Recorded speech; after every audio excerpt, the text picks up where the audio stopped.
You know, if it goes live. Okay, assalamu alaikum, brothers and sisters and friends. I hope everyone is well.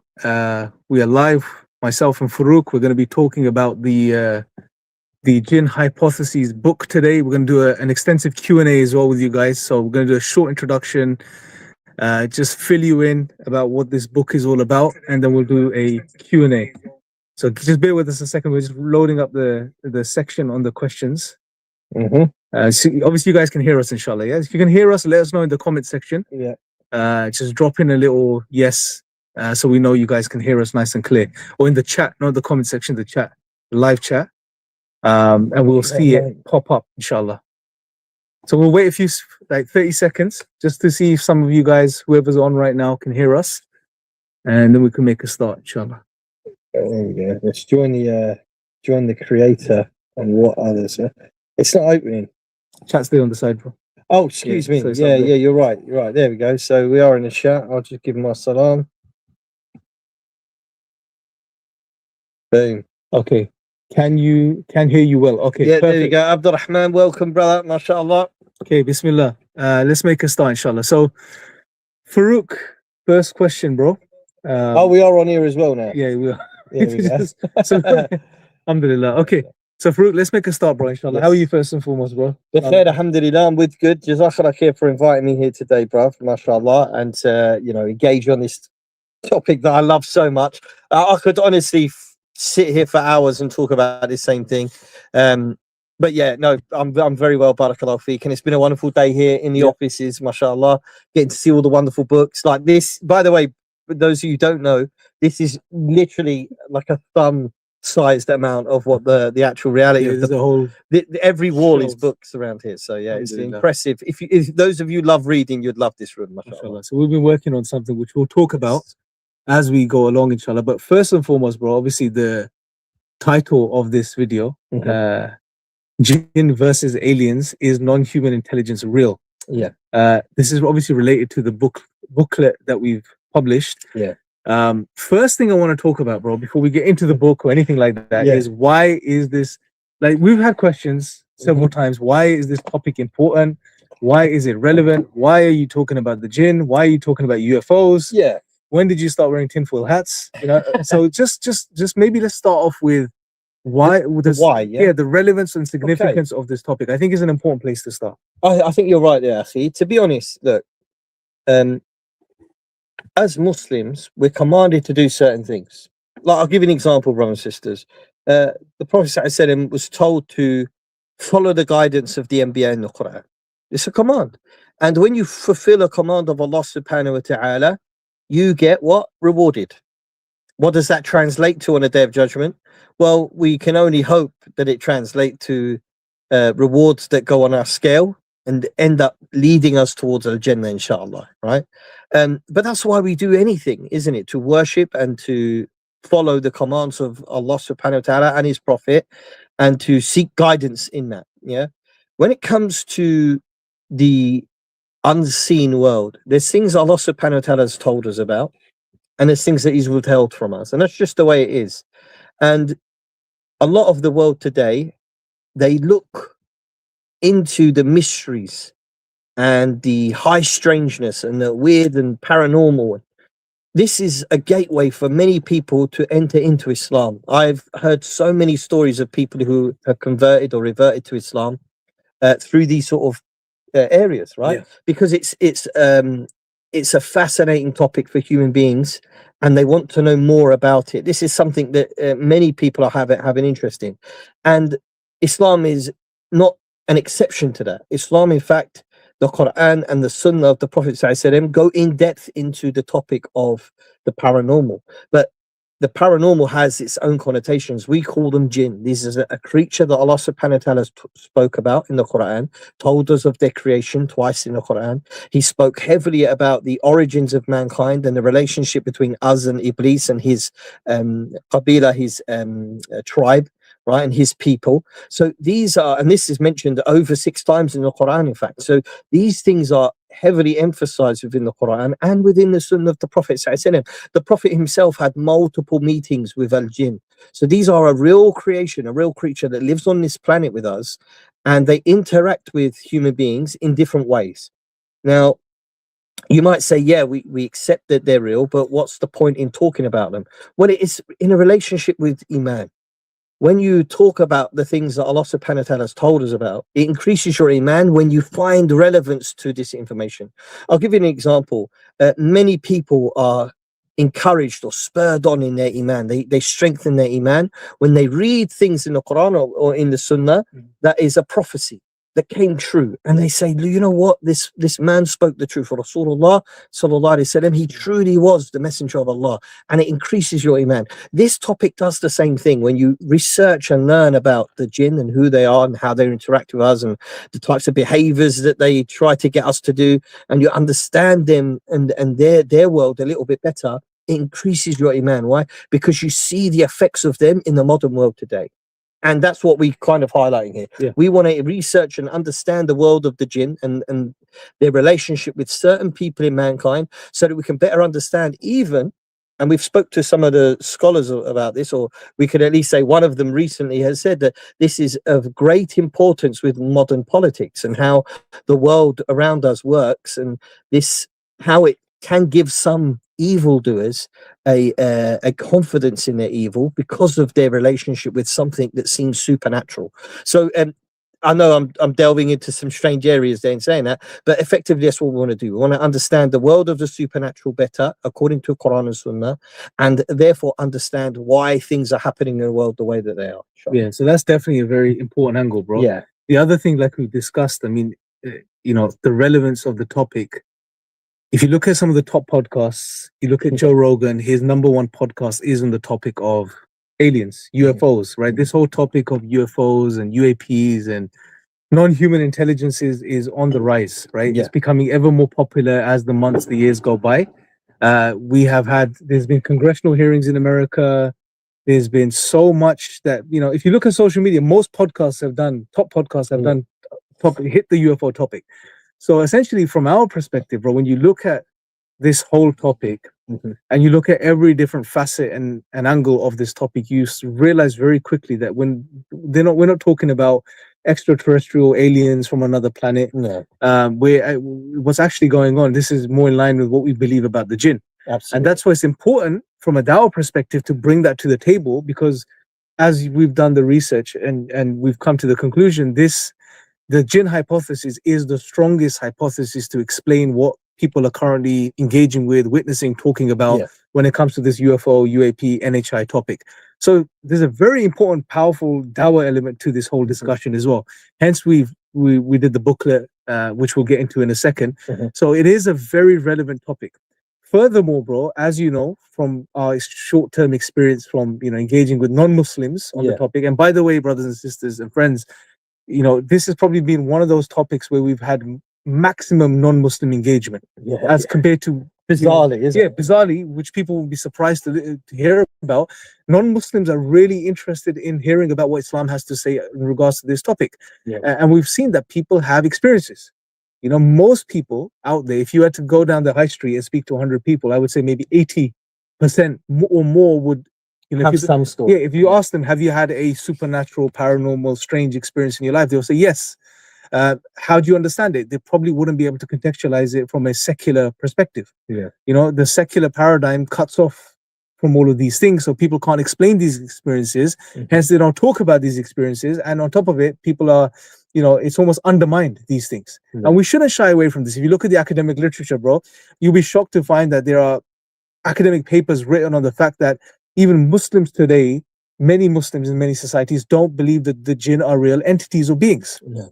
That's shocking, right? We know Allah mentions these beings, and so much so that they mention throughout the entire Quran. There's a chapter dedicated to them, and they mention everywhere else.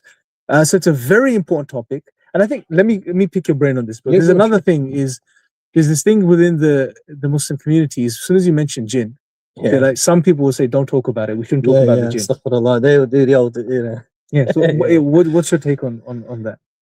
Look, I think there's a lot of superstition that comes with it, and there may be some, shall we say, experience, right, that some people have had in the past. That when you start to talk about them, their view is that if you speak about them, you kind of like opening a door to an engagement or a negative engagement, right? And if that was the case, there wouldn't be a chapter called the Jinn, and it wouldn't mention what they do, right? And their life. It wouldn't mention the story of Iblis and Adam. It wouldn't mention when the Jinn, heard the Quran for the first time and took it back to their people, and that they become du'at, right? And they called their own people into Islam. If it was a negative thing to talk about them, Allah subhanahu wa ta'ala wouldn't have spoke about them, number one. Yeah. Number two, the Prophet ﷺ wouldn't have actively engaged with them and went out. Now, by the way, don't get me wrong, I'm not saying that we're prophets and we should be going out there trying to engage with them, but the Prophet ﷺ had a mission to do, and he fulfilled his mission. And in one case at least, he took a Sahaba with him, right, who had an experience and saw some strangeness with regard to them. And they left some strange evidences behind them. Whenever they visit a place, there seems to be some sort of markings that they leave behind. And the Prophet ﷺ showed his companions these markings. So, they're a real thing that interact with the real world. So knowing about them and understanding about them and reading about them according to the Quran and the Sunnah, as well as what the Sahaba experienced as well thereafter, there's quite a lot in the literature, Akhi. Yeah. But especially, very strange stories that happen in the time of Umar radiallahu anhu. But thereafter as well, stretching throughout the history of the Muslims, you do see the experiences that Muslims had with regard to these creatures, and that the scholars wrote in depth about it. There's multiple books written in the past, more so than there are today, right? Yeah. And we've had as well in the modern days, we had some work like the work of Dr. Umar al-Ashqar, rahimahullah. And those works were translated multiple times, in fact, by different scholars have translated that into the English language. So there's definitely a relevance. And if there was any negativity about writing about them, the Prophet would have told us not to. Yeah. Like, look, they're real, but don't talk about them. Don't. Yeah. I will engage with them, leave them, and they'll have their own message over there, and we'll be separate. But it wasn't like that. It was much more open and much more...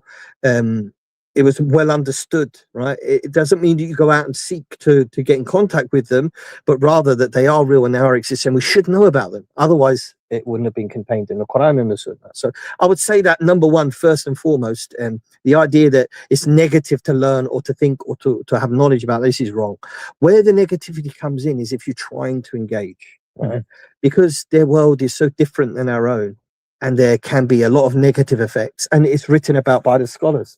There are, unfortunately, it could be benign. You could be just walking down the street and do something that perhaps offends one of them, or they become infatuated with you. There are cases like that, right? Yeah. And these type of things, that will happen to you whether or not you were learning or reading about them. This is something that can happen to you by the will of Allah subhanahu wa ta'ala, and his help is sought, of course, when these things happen. And there are remedies that the Prophet gave, the Prophet used on himself when things went wrong, as well as for us to use in the future. Ruqya, for example, is one of the great sciences that can really help people, alleviate themselves from jinn afflictions. So, they can happen to you whether or not you're researching stuff. And quite often it is, isn't it? People who are innocent, they've done nothing wrong, and they've been afflicted by the jinn. But it can be brought on by you reaching out. So there's a difference between learning about them and reaching out to them. Yeah. And even then, when you are learning about them, it can have some negative effects. But that's by the will of Allah, and you can't stop that, whether or not. So stick to the Quran and Sunnah, learn what is, of course, what is mentioned in the Quran and Sunnah, what is mentioned by the scholars. It's important to know about this information, in particular about our time, the time we live in. I would say it's more akin to the time, more similar to the time of Shaykh al-Islam ibn Taymiyyah, because in his time it does seem that they were in a period of heightened relationship with the jinn. As the Prophet said, and this is a very wise statement of the Prophet, peace be upon him, there are those that come and go. And this applies in lots of different metrics. And it's part of the research we've been doing, but it seems that they come in waves, okay? Now, from what we understand, brothers and sisters, it's going to sound very strange to you, but we are in a period of time where they seem to be visiting more and having more of an effect on mankind, similar to the time of Shaykh al-Islam ibn Taymiyyah. The reason we say that is because they're being spoke about and mentioned more than ever before. And society has become less, should we say, in tune with the fitrah of man, which is to be upon righteousness and godliness. Even if that righteousness and godliness comes in the form of a different religion, like say Christianity or whatever, but in those societies, they used to, be aware of the devil. They used to seek refuge in God from the devil, right?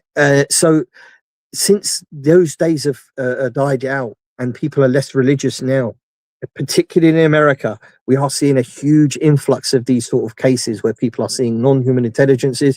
We have in the intelligence communities in America direct efforts to engage with these things because they know they're real.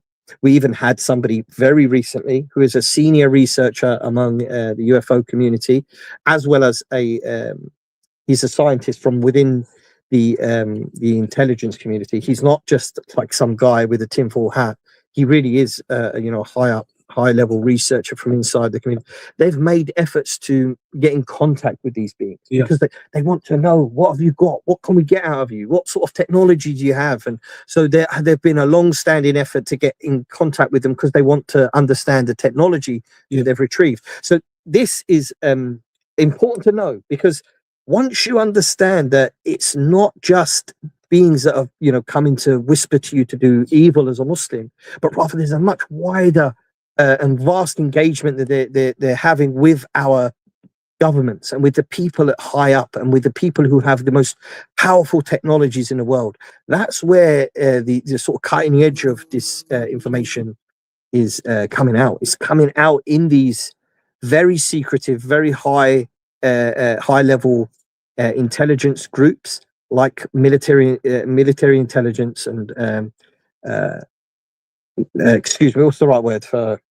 What is so academic group? Yeah, military intelligence, and these aerospace companies and so on and so forth, who have an interest in getting hold of the technology. Yeah, that's what they're obsessed with. And what we can kind of tell right now is that they're desperate for it. And they want it because it gives them the upper hand over everybody else. Yeah. So there's a lot to unpack there, bro. There is, but I just want to mention one last thing. It's kind of like the shayateen and the devils are creating a paradigm where we have the people in the most highest levels of government and military intelligence who are chasing after something that exists in a world beyond our own. Yeah.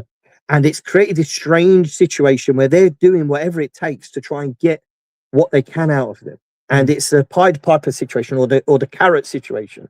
And they're presenting to them these strange looking technologies that have captured their heart. Yeah. So hopefully, did I go too far? There's a lot there, and I'm gonna question you more, bro, to unpack this.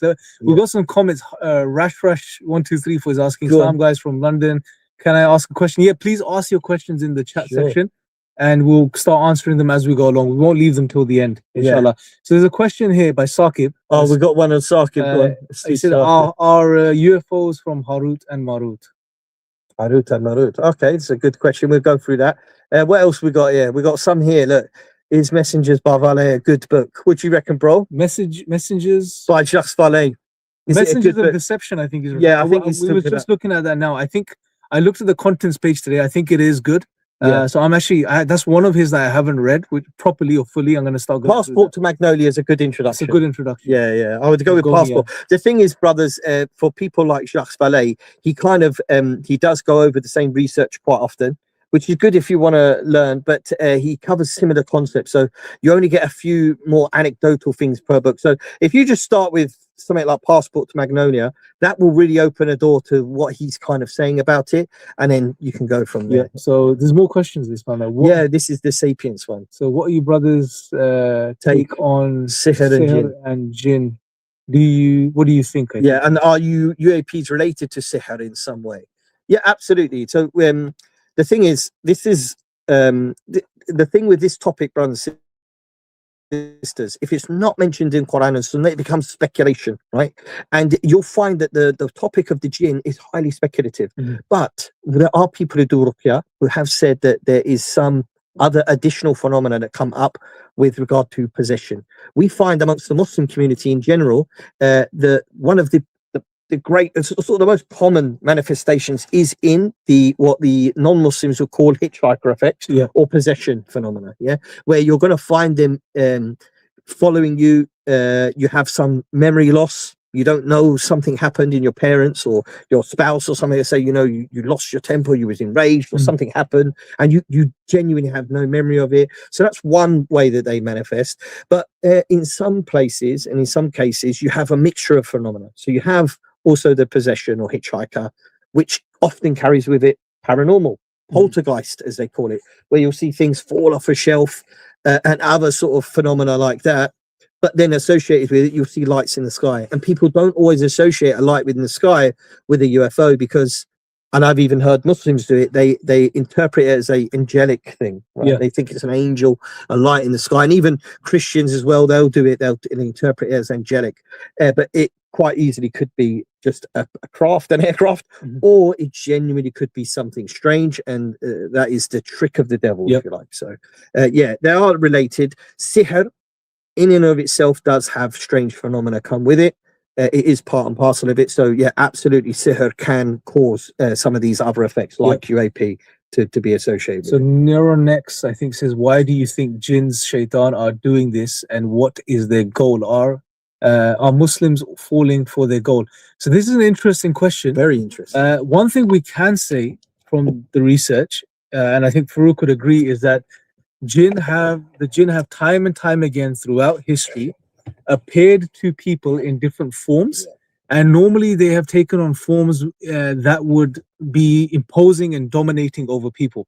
So through history, we see them appearing as deities and other gods and powerful beings so that people could submit to them and worship them. There are narrations where it talks about the jinn sort of almost enjoying humans turning to them and submitting to them and asking them for help. So it's them showing their dominance. That's what you see throughout history. Them showing their at least the shayateen, the evil amongst the jinn, wanting to show their dominance over human beings. And I think some of it stems back to the original origin story between Adam and Iblis, where, you know, there's this jealousy and arrogance and hatred towards Adam. And he says, you know, I am better than him.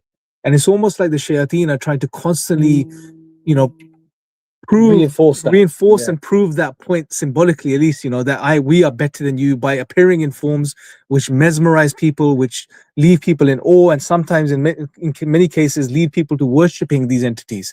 And if you look at it from the 21st century perspective, well, what better form could there be than to appear in this sort of highly technologically advanced form, like extraterrestrial beings from another planet that are far more advanced than you? Because we live in an age of technology, bro. We live in an age, you know, post Star Wars, post Star Trek, you know, this whole notion, this whole idea that's pushed in the 60s about, you know, aliens from another planet, highly intelligent, involved beings coming down, taking over or giving us something, etc. So they're using this guise, it seems like, you know, whereas in the past it was something else, you know. So I think that's one of the reasons, is to mislead people, to get people to submit to them, obey them, and worship them, maybe for a bigger end game. Maybe it's linked to the advent of Dajjal. You never know, possibly. But we can speculate. Anything you want to add? No, I'd confirm with what you're saying. They've created a paradigm, right, where they are the masters of technology. So I want you guys just to imagine for just a moment that you are part of a program that the government has initiated. Your job is to find or create the best technology to keep your country at the top tier, right? So your job is to, you know, research aerospace or weaponry or whatever it might be, you know, pick a topic, right? And the reason you're doing it is because you need to maintain some sort of supremacy or equality with other countries. Otherwise you could be dominated, right? So we can see the results of a country abandoning such a behavior, like in the Arab world, among the Muslim world, people who kind of left behind this type of endeavor, where we used to be the supreme military power of the earth. We were the world superpower at the time because of our military might and our ability to win in battles when the odds were against us, because Allah is the one who gives victory, of course. But when we abandon that sort of methodology, we are now, you know, of the lowest. And there's only one Muslim country who has the type of weaponry that puts them on an equal field, but they've sold themselves out. Everybody knows that country sold themselves out. There is only one Muslim nuclear power, and that one Muslim nuclear powered country is one of the few countries that are proper sellouts. You know, like most of them don't need to sell out because they're so low on the rung of the ladder. They'll do anything just for, you know, some grain and some rice, right? But a country that has the power to be up there, you know, and to have this a similar level of power as other countries, there's only one, and that country, unfortunately, you know, lost its way. So reason why I want to bring that up is if you are in that country and your job is to find the most powerful technology that's going to be the future, or to keep yourself in the game, so to speak, you're going to look around the world and you're going to use the instruments you've got, and you're going to use your radars, and you're going to use your sonars under the water, and you're going to see something, some artifacts come back. And this is what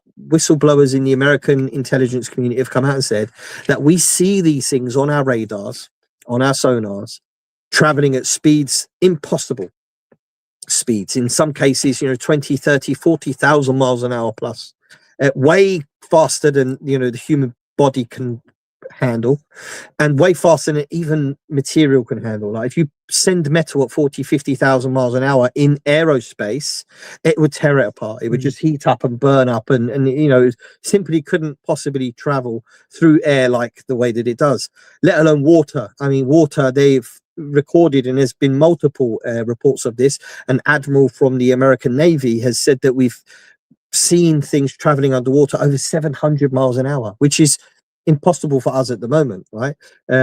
So these things are being reported. If you work for those, you're going to want to know, what are these things? How are they operating? What sort of physics are they using to work like that?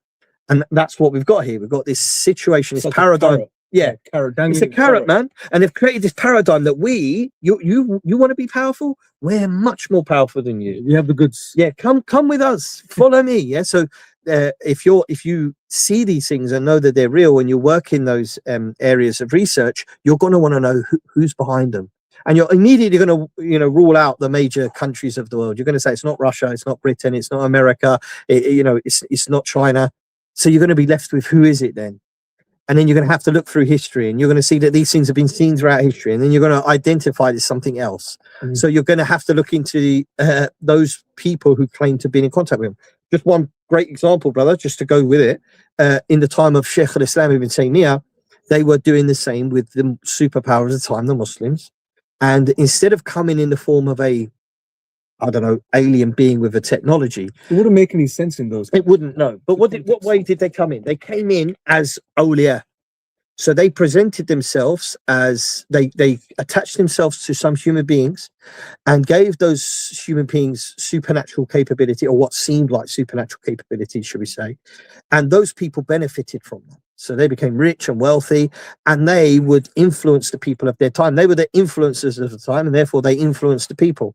And we have the same thing going on now. We have America, who's influenced by these things. So they're influencing the rest of the world. What sort of policies have you seen coming out of America? We're seeing very strange policies, particularly with regard to gender, particularly with regard to sexual attraction. And these are policies that have been implemented at a corporate and a military level. Right? So they're pushing this global, and they're making everybody, you got to be part of this if you want to benefit from the American state, right? If you want to benefit from the American business state, you've got to implement these policies. And we're seeing a relaxing of these policies in the Middle East since, you know, the last few years. My point being is, brothers and sisters, there's always a catch. In the time of Shaykh al-Islam, the catch was that you had to do shirk in order to have these sort of supernatural capabilities and influence the people negatively.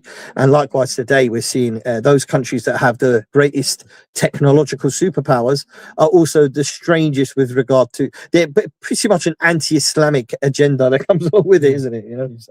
So many questions coming up. Let's go through them, inshallah. I think it's best we go through the questions. And that's Sapient. Do you want to do yours and then we'll go back to Sapient? Where were we? No, let's just go through one by one. Okay, good. This is Sapient's one. We've got to do yours as well, because we're on two channels, haven't we? So, Let's go to yours quick. Let's run through yours.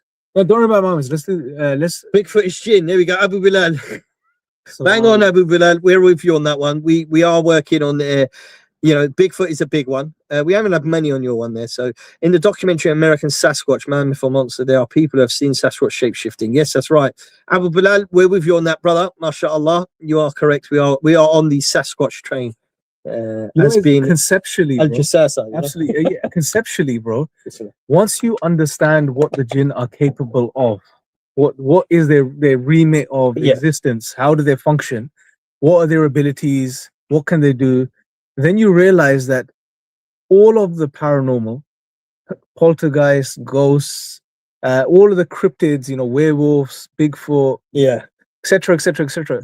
All of these can be explained by this one neatly tied together theory, which is the jinn. Yeah. It makes sense, But yeah, let's see if there's any. Where were we, bro? Nexus. We were under next. Yeah, we're on there now. Can jinn physically harm us? If they can, what are the limits? Okay, yes, they absolutely can. Got some Bro. chocolate, boys. Sorry, guys, because it's gonna be a long. I'll do it after. Actually, I'll leave the chocolate after. Long one. There's a famous report, and if you want to read a book that kind of talks about all these sort of things that we're bringing up here, I always advise people to read the same book. It is The World of the Jinn and Devils by Sheikh Umar al-Ashqar, and in that book he does talk about this. Actually, he talks about an incident that happened with one of the great companions among the Ansar. And unfortunately, Sa'd ibn Ubadah, I believe it was, and I could be wrong there, so may Allah forgive me, but he was shot with an arrow. And they say that it was the jinn who assassinated him. So it was quite a famous story, but he was shot with an arrow. There's another example from the time of the Prophet ﷺ. So previously, just to give you a little background, previously the Prophet ﷺ, he used to say to the people to get rid of the snakes, right? And there's some tradition in that. The Prophet ﷺ said that, us and the snakes have been enemies since the time of Adam, alayhi salatu wasalam. But, at that point, the Prophet ﷺ, he was commanding the Sahaba to get rid of the snakes. Whenever he seems to get rid of them. Yeah. Particularly certain snakes who cause diseases, right? And illnesses when they bite you. Until an incident occurred. One day, a man, he came home to his house after, being with the Prophet ﷺ. And on his way home, he saw his wife was outside the home. She was standing outside, and he became, jealous. Why is she outside the house? Why is she standing there? She'd obviously run out from the house and wasn't, dressed appropriately for a Muslim woman, but she was afraid. Okay, so he thought, what's going on? Why is she standing out here like this? And then she said, I've got an excuse. The reason I've had to come out, I see a huge snake in the house. So he went in the house and he attacked the snake. And the narrator of the story always he says this. He says, we don't know who died first, the snake or him, but they both died. And then after that process, he gave a directive to the Sahaba. He said, don't kill the snakes that come in the houses. For indeed, right, because this snake happened to be a Muslim jinn. And it took the form of the snake and gone into the house. And there are other reports of the jinn doing good and trying to learn and coming and studying, even with some of the Sahaba. Yeah. But the point is that you asked if they can harm you. Yeah, absolutely. This jinn killed his Muslim brother, and this Muslim brother killed this Muslim jinn. So after that, the Prophet gave a directive. He said to any of the jinn that come in the house, any of the snakes that come in the houses, give them a warning for 3 days before you kill them. Yeah, because they could be a Muslim brother. Right, so you have to be careful when you're in Medina and you see a snake. Don't kill it. It could be a Muslim, just chilling, man. He's on his way, right? But they can harm you. They can kill you. Absolutely. Now, what is the limit of that? What is the limit of a man killing you? It's the same as what a jinn can kill you, But it does seem that this is not something that they regularly engage in. There is a lot of speculation that they can, some people use them to do assassinations and killing like that, but it's speculation. In general, they don't really bother with us if you don't bother with them, because they kind of see us, like a lesser creature. How many people are going out there and hanging around with lions to get killed by a lion? So there's kind of the similar situation. We're not really interacting with their world that much, so therefore you don't really get involved where they're going to kill you. But if you go wandering around the woods at night with a fire shouting chants, you might pee one of them off and they come and take you out, man. So yeah. Yeah, and I think these narrations, what they also highlight is that the jinn can be killed when they have taken on a physical form. Absolutely. And that's very interesting, because we don't need to speculate too much on this, but it seems like when they take on a physical form, when they're shifting from their state of being, which we can speculate may be a type of plasma. We don't need to get into this today. But when they come into this physical form, if they are susceptible to what other physical beings are susceptible to, then the snake was killed by the Sahaba, etc.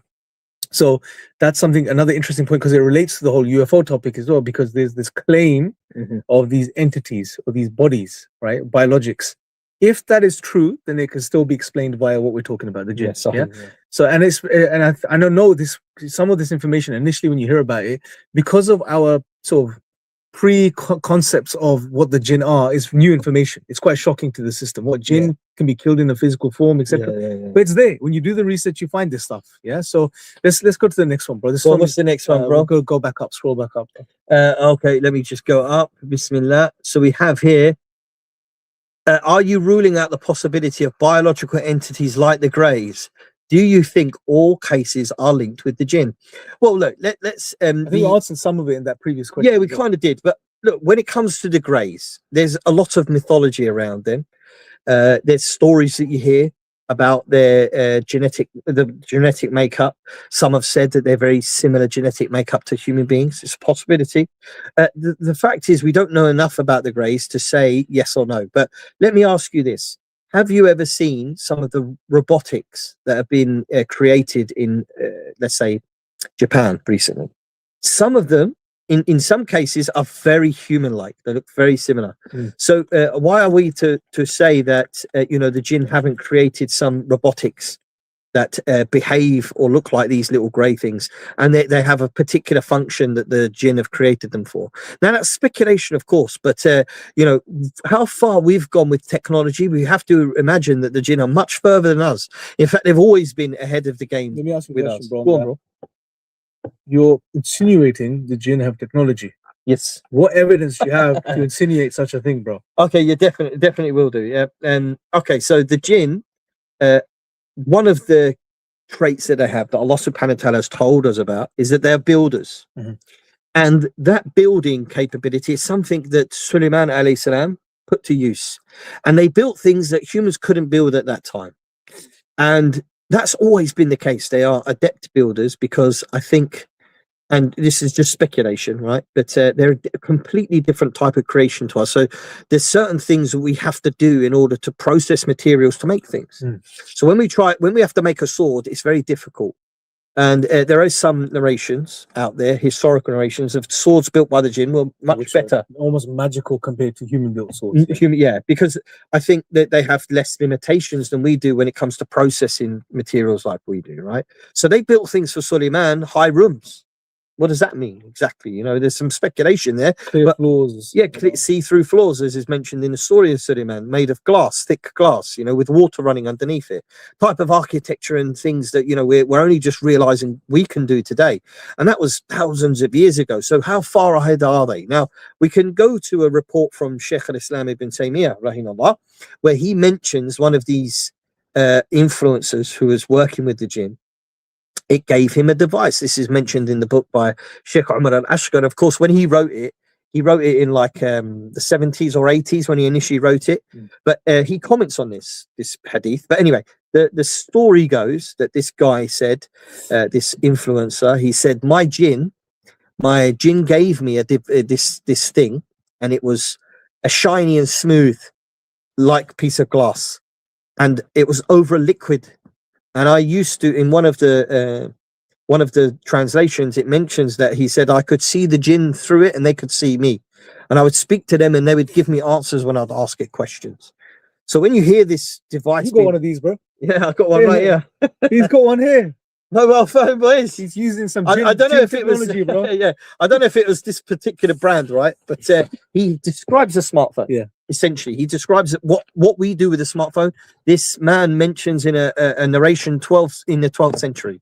Why is that important? Well, if we accept that narration is what we call a smartphone, something you can speak to, you can see someone through it, can ask questions to one another. He said I could see the jinn, he could see me, and that in one case he said that they would show me my followers through it, so he could actually see his murids, his followers, and he would tell them what they did.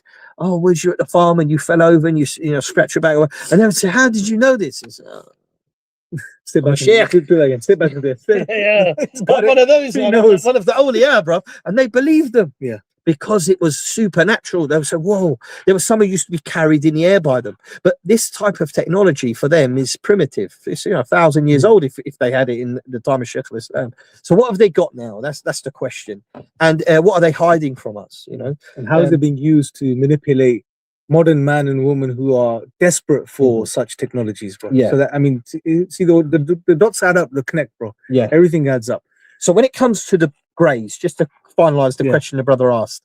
We don't have enough information to make a solid response. Are the greys a type of biological entity that was mixed with technology as some sort of drone, human-looking drone thing, or is it a creature that the jinn turn themselves into, a type of morphology that they take? Both are up for possibility, and there's more than that we can even add to and it. there are strange things when it comes to, if you look at the folklore on greys, right? Yeah. Many times they're reported not to have sexual organs. Yes, exactly. Yeah, which highlights that if there can't be a biological being in the standard understanding of what a biological being is and how a biological being physiologically functions. Yeah. So that's a problem right there. It's almost like that would be something you'd expect from a entity that's just there temporarily holding a form, like a drone. Yeah, and like you said, jinn can be killed in physical form, Yeah. and they can appear in many different physical forms, So, right? So conceptually, it makes sense both ways. yeah. And I think not having a rigid answer is good from an Islamic position, because both are possible from an Islam. There's nothing that goes against Islam with regard to this. So both are okay with us. We don't have an issue. Is it a human? Is it a drone that's been created by, or is it something it doesn't? And both are okay with us. We don't have an issue. I do want to mention one thing about the greys though. There's a number of people who are trustworthy back in the day who used to talk about them in the 50s and 60s, and they seem to have stayed pretty much the same, the greys, since. But we had quite a few whistleblowers in the 60s come forward, and they said that they don't have organs, and they seem to be able to be turned off. Well, there's one case where allegedly these things, at one famous event where they came out at Holloman and they fell down on the floor and they never moved again. Yeah. They didn't seem like they died. They just seemed like they were turned off. That's what they said. And the question about, are you ruling out the possibility of? No, what's very interesting, knowing that the jinn can take physical form, actually doesn't rule out the jinn, and it doesn't rule out the biological possibility either.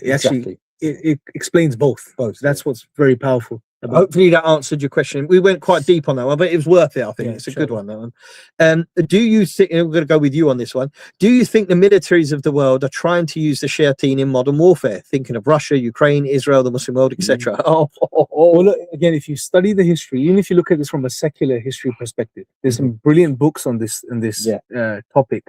And it seems like, from what we know, that many of the leading superpowers of the world, especially you can say since post World War One, especially since post World War Two, have definitely been interested in strange things. The Germans were, the Russians were, most likely the Brits were, the Americans were definitely, right? And when I say strange things, in like astral projection, what's the other thing where you remote viewing? There were projects. These files have been declassified now. Stargate project. It's trying to contact these entities or these beings, what they call aliens, ET. So there's definitely been an attempt by, it seems like, when you study the people that have researched this topic, to contact such entities and beings. Even going back as far as the Enlightenment, bro. Many of the Enlightenment thinkers, the scientists, the psychologists, the biologists, the researchers, on public front, they were like, the secular way is the right way. It's all about the material. Let's focus on the world. Don't worry about God. Don't worry about the supernatural. None of it's true. But behind closed doors, they were practicing in occultism. They were trying to contact beings and entities. Jack Parsons is a brilliant example. We always mention it, bro. Jack Parsons was Aleister Crowley's #1 student, you can say. And Parsons, if anyone knows who this guy is, he's considered the founding father of rocketry, NASA, etc. He is known on record to be engaging in trying to contact these entities to receive downloads from them, downloads meaning information from them, so he can develop his technology further. He even is known and on record to have gone into the deserts of California and engaged in what was called the Babylonian workings, I think. There's these rituals to bring about these entities or invoke these entities. There's a clear example of a scientist, a rocket scientist, who is engaging in the occult. And funnily enough, it was around that time when he was doing these rituals in the desert that they had that flap of the 40s, huge wave of UFOs. And apparently, according to some researchers, the book that we were reading, End Times book, I don't remember what it's called, he interviewed one of the Collins elite, and basically what they said in a nutshell was, they assumed the link between Jack Parsons' activities in the desert, his dodgy activities in the desert, and the UFO collapse. Yeah. So yeah, absolutely. The government. I mean, why wouldn't? I mean, put yourself in the position of a government. Yeah, you are the government, Farouk. You would try to find by any means necessary to get the upper hand against your adversaries. Well, if you don't, someone else will. Excuse me. Sorry. Yeah, but if you found out Russia's doing it, you're going to say, "Where's our Stargate project? Where's our project trying to get in touch with?" So it's kind of like one begets the other. If you're not doing it, your enemy's doing it. So you kind of have to do it, and that's the attitude that these guys have. The thing is, as well, if you research this topic, even from our own sources, Sheikh al-Islam, rahimahullah, he talks about how alchemists would have strange things happen. These were people who were given the task by the leaders at their time. And, we know there's a lot of corruption among the Muslims, always was some, it was the party of the people of Allah subhanahu wa ta'ala and the people who are other than that, right? But there were people out there who were astrologists, people who did things, that are questionable, but we hold them to a great light in modern times because, they made a lot of big steps in science and alchemy and so on and so forth. But they report in the time of Shaykh al-Islam saying that I would be, working on a plant, for example, and it would speak to me. A voice would come out from it and it would tell me, of the beneficial compounds within it and how to process so that they can get these beneficial compounds out. Very bizarre. But people who are in these programs in modern day say something very similar. One guy, he didn't say it outright because it's classified information, but he said, "What would you do if a craft spoke to you?" Very ominous thing to say. Matches very similarly with what Sheikh al-Islam said. Or imagine a living craft. We often, like if I wore a pair of skates, right? And I skated down the road past some ants, yeah, and then I left the skate on the side, and they come across the skate and they say, "We saw it flying along the road," and they get in there and they can't figure out how it worked because they didn't know my big fat foot was in it, right? So we sometimes we see these craft and we're enamored by how did this thing work, and it could have been a skateboard, bruv, for a shaitan, you know what I mean? Or something similar where the propulsion is itself, but there's nothing else in there, but it's traveling 10,000 miles an hour, so it blows their mind. That's my point, that these people are under a lot of stress to protect their country, and as they view it, right? I mean, obviously we have different idea about how that really should look, but from their perspective, they'll do anything to maintain supremacy. And if that means cutting a few chickens and doing a few chants, they're going to do it because they want to keep keep supremacy. And if strange things happen, they're really going to want to research it. Okay, something weird happened, we heard a voice coming out from nowhere, let's look into this. 100%. Let's keep rolling, bro. Mashallah. He also said afterwards something really nice. And may Allah bless you and protect you. Joe, that's you. Thank you very much. May Allah bless you and protect you as well. Okay, we've got another one here, brother.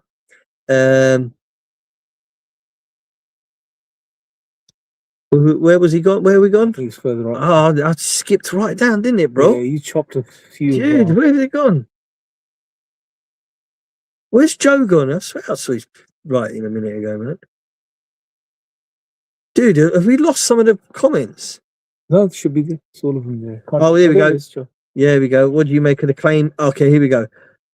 Why do you think aliens are going to be released in recent times? What's the plan? Yeah, why do you think alien disclosure ATIP was released in recent times? Why now? What's the plan? I think that what's going on here is some disgruntled behavior from the inside. I think why disclosure, and that word, it carries with it some meaning, doesn't it? Yeah. When we say disclosure, it is an ongoing effort of people who have either directly worked inside what they describe as the legacy program, and that is the American program that has a long-standing interest in the UFOs and UAPs since the 1930s at least, and there's a lot of evidence just even before that. But they've been seeing these things since we became airborne fighters, since we made aircraft that we flew and fought with one another. These things have been around. So the Americans have for a long time. Quite poor quality, isn't it? I think we're frozen. Oh, we froze. We are still live. Are they hearing us? You guys can still hear us. Let us there we go. We're popping back, bro. There we go. We're back. to keep on. It's just once it's, I think, rendered, once we're offline. It'll render it higher in a better quality. Yeah. Inshallah. So as I was saying, so what was the question again? Why now? Why? So why now disclosure? So I think what's happened is because it's such a long-standing secret, there are people who are disgruntled who they believe they should have the clearance. It's kind of ego. I think there's a lot of people on the inside who think that, you know what, we should know more about this secret program, and we want the information. We want it to be released. And for whatever reason, there's a group who are holding on to this and don't want to release it. They're saying, no, it's too dangerous to let this information out. Mankind is better off just carrying on as the way they are and not knowing that these things exist. So you have these two parties. And I think what's happening is the people who held the power of the secrecy are dying. They're getting old and they're dying off. And as they die off, their influence disappears. We see that, brothers and sisters, right? Even in the modern day, there were some kings, should we say, who recently we used to probably think they weren't very good kings until they passed away, and then we saw, you know, what happened thereafter. So we do have experience with that, and I think that's what's going on in these legacy programs. The men who used to hold on to the keys of the program are passing away. They're getting old, you know, they're popping their clogs and they're ended up in the ground, like we all will one day, brothers and sisters, of course. But these guys are passing on, and then the ones who are underneath them, who are getting handed the keys to the program per se, don't have the influence, don't have the strength of those men who passed on before them. And then you've got these other guys who are trying to wrestle it out of their hands. So you've got these two real main parties. One party that wants to keep the secret going, and one party who wants to release it to mankind, both with their own individual intentions of why they want to do it. And I think it's important that we follow this emerging narrative so that us Muslims, we're prepared for it and we have our own response to it, inshallah. And you know what? I think another thing that prevents them from not wanting to put this out is because there's been acknowledgements, at least in the 50s, if I can remember correctly, that they know what this stuff is. It's, as John Keel referred to it, as paraphysical, right? So it's not a material ET entity from another plane. There were certain British agencies and American agencies who actually did reports on this, and they understood that this is not a physical thing. These are entities from a different plane of a different existence that are manifesting in this way, but they don't know what to do with this. So they decided to keep this hush. Like, how do we figure it out? No, but if you look at it from a secular perspective, bro, a materialist secular perspective, that is the philosophy that governs the world that we live in. How on earth are you going to explain a non-physical entity that lives amongst us, is aware of us, sees us, has been engaging? It's too much for people to swallow, bro. It will destroy their worldview. And you know, this whole thing about this is going to destroy religion, it's going to impact. No, it's not going to do that. From our perspective, from Islam, it's not going to do that at all. But for them, it's a huge problem. And that's what, like, what can they do? I mean, most of these people engaging this stuff, aside from the Christians that are in, you know, a part of the government, the college elite, etc., what are they going to do with it? They can't frame it for themselves. It's outside of the scope of their worldview. How are they going to understand? How are they going to communicate this to people? So that is the big problem. So I guess the guys that want to keep this hush hush, they just don't know how to narrate this to the world. You know, and it reminds me of you know, the new movie Disclosure Day by Spielberg. The trailers come out. He obviously knows a little bit more. Of course he does, well, at least he knows more than his first movie, you know, the Close Encounters movie back in the day. And E.T. did, didn't he? I mean, there's so much symbolism in that trailer, bro. And it seems like that the movie is going to also suggest that it's not as simple as extraterrestrials. Maybe this is an attempt to try to, you know, further drip feed. As drip feeding's been happening since 2017 anyway from the government. But even if you put the government side of stuff, stuff aside, this phenomenon, if you look at the literature and the research, even by non-Muslim secular academics on this stuff has been going on cross-culturally throughout history continuously, and it continues till today. It's not stopped. It's huge when you look at the literature, but every culture, every community in the world has accounts of non-human entities or intelligences which have contacted them, engaged with them, affected them, etc. What are you going to do with this? You can't just throw this away, bro. This is beyond anecdotal You know, Sure. this is actual. You can't deny how much recurrent reporting has happened throughout history from different people, from different backgrounds, etc., etc. So this is a real big problem, bro, for this for the secular elites of the world today. How to now spin this in a way which is palatable and doesn't throw the current world order out of whack. Sahih. And doesn't lead people to turn back to God and religion. Yeah. You know, how do we do that? That's the big challenge, I think, for these people. That's one of the biggest challenges for these But people. also the phenomenon itself wants to stay secret. Of course, yeah. Like Iblis don't want people to know that he's knocking about, you know, in the halls of the Pentagon, right? You know what I mean? Knocking deals out.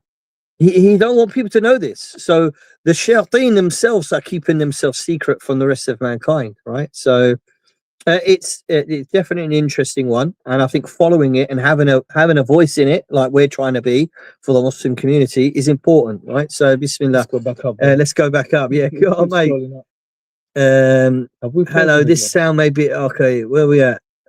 What do you make of the claim that modern tech? Do you think? Okay, that's where we last were. What do you think, alien disclosure? Are angels and jinn in the same metaphysical realm, whereby they are undetectable by science? No. That's a good question. Yeah, but I'm going to be quite emphatic with that. Are angels and jinn in the same metaphysical realm? No. Yeah. So there's two parts to the question you're breaking down. So the first part is no, the angels and jinn are not in the same metaphysical realm. The jinn are in a different realm to the angels, and the angels are in a different realm to the jinn. The world of the angels supersedes all of the other worlds that they have access to by the permission of Allah, what Allah has given them access to. And they take the souls of the jinn as well as they take the souls of the human being. There can sometimes, and I've had discussions with this with people, and there seems to be a little bit of a difference of opinion. But I think what seems to fit the best is that in general, the jinn do not see the angels just like human beings don't. And only those evil marriage jinn who try to sneak and listen into what the angels say. So they have some way of trying to listen and sneak a listen. But the vast majority of jinn, no, they don't interact with or part of the world of the angels. The angels are completely different. There is a lot of speculation about these sort of topics, brothers and sisters. And if Allah subhanahu wa ta'ala wanted to, he would have made very clear. But what is clear and what is indicated clearly is that the angels and the jinn are separate beings made of separate creation, and that Allah subhanahu wa ta'ala has given carte blanche almost, shall we say, to the angels. They can travel freely to where Allah subhanahu wa ta'ala allows them, whereas the jinn, they are restricted. They cannot travel into the world of the angels. They cannot travel up through the heavens, especially after like the angels. revelation of the Quran. Absolutely, yeah. In fact, yeah, some scholars even take the position now that the two hadith, the one that mentions that them sneaking and listening from the Quran, going up into the heavens to listen, and the hadith mentioning them listening to the clouds, is a clear indication that now they're restricted to listening to the clouds to get information from the jinn. There's a different opinion there again, but point being is they're not in the same world. Absolutely. What about the second part of that question to do with the scientific? Yeah, go on. Oh, where's it gone now? Where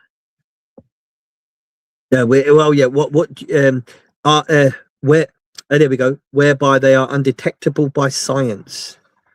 Okay, so our angels and jinn, so they're not in the same realm where they're undetectable science. Undetectable is a different question than unseen. Yeah, the world of the jinn absolutely has effect on the world of mankind. The waswasa, for example. Yeah, science might not be able to detect it, but you can detect it if you're aware when you have something implanted into your mind. You're walking. I always use this as an analogy, brother. I don't want to. If you want to answer this, I don't mind. Yeah, but sometimes you're walking along, you see someone who's begging. And you immediately think, what a loser. Why is he wasting his life? He's a young man, you know. And you don't give him anything. Then another time you walk down the same high street, see the same person, and you'll be inspired to do something good. You know what? If you were in that position, you'd wish someone to help you. Well, one is an influence of the devil, and one is the influence of the angel. You were the one who decided what to do with those influences, right? And if sometimes you think bad of a person and immediately you feel bad that you thought bad of them. Oh, I shouldn't think like that. You know, what if it was me, man? Oh, yeah, go and take it. You know, or you buy him some food or whatever you do, right? So detecting the jinn is a personal endeavor that we have to do ourselves, number one. Now extend that to science. Can human beings detect the jinn? Absolutely. It's mentioned in Quran, right? What did the Prophet, not mentioned in the Quran, excuse me, mentioned in the hadith of the Prophet, when he was went to educate and teach the jinn in one of the times that he went with the jinn, and it's clear that it's more than 2 times at least. Yeah, the Prophet ﷺ, he took the Sahaba with him. Abdullah bin Masood, excuse me. Yeah, I always get confused. Abdullah bin Masood radiallahu anh, he said that one night we were missing the Prophet. And we were looking around for him. And we thought, and this is a great evidence, you mentioned this, mashallah, this is a great evidence for the existence of the idea of abduction from an Islamic perspective, because he said it was a strange thing. He was there and he went missing and we couldn't find him anywhere. We looked around, and these were expert trackers. You know, the Sahaba, they knew the desert, they knew how to track in the desert. So he was gone, he was missing. And this disturbed them. And they said, we thought he'd been killed, like his body taken, or that he had been abducted by the jinn. That's what they said. Yeah, taken by the jinn. Yeah. And subhanAllah, that was close to the truth. Rasul wasn't abducted, rather he went with them to educate them. And when he returned in the morning at Fajr time, they were concerned. They said, "Oh, Mr. Allah, we missed you and we couldn't find you, and we was really worried, you know, and we thought you had been killed or abducted." And he said, "You know, I went with them and I educated the jinn, and this is the markings of where they were." So the Prophet showed them markings in the ground, burn marks, and this is often associated with the UFO phenomena, that whenever these craft land, they leave burn marks and marks of fire on the ground, right? And the Prophet showed, so there is definitely some scientific indication of their existence. And as well as, you know, the way that modern technology works and what it's looking for, they can detect certain atmospheric things that don't fit in with the natural order of science. And these things we don't have a problem in saying, or electromagnetic fluctuations, so infrared, ultraviolet, etc. Yep. So again, this goes into speculative, and we always important to highlight when we're going into channel speculation, basically. Yeah. But assuming they are, say, comprised of a plasma state, and not to get into the physics of it, which we barely understand ourselves, but but the point is that they can be giving off light and certain frequencies that are, and from modern technology, they may be able to pick up certain signatures or residue, you know, post, you know, etc. So and it also depends on what form they take it at any given time. But the jinn do give off real things, like it's by those marks. In the physical form, that's when people see them. Exactly. Yeah. So, and at that time, someone can technically study them. Yeah. But it's not as predictable as other things in nature. No. If these are intelligent beings, which they are, it will not be predictable patterns. Oh, they're going to appear at this time here, so we can go study. It doesn't work like that. No. But they can, some aspects of them, depending on what state they're in, etc., or what they leave behind as far as signs, can be picked up by some technology, possibly. You can even say that I've seen a book fly off a shelf randomly, just like the throne came so that's from. an effect, isn't it? Yeah, the effects of the jinn can be studied and understood, right? Seeing their world and knowing their world, I think at this point, you know, it's impossible. Allah subhanahu wa ta'ala has shielded them from our purview. But to detect and to know of their existence in other ways, absolutely. Especially when they're manifesting in certain ways. Yeah. That's an interesting one, the manifesting. We've got more to come on these sort of topics, by the way, brothers and sisters, which is not quite there yet, inshallah. What else we got? What do you make of the claim that modern tech reverse engineered was seeded by jinn and communicating with humans? This is a very good question, because the predicament we have here is what we mentioned earlier about Shaykh al-Islam.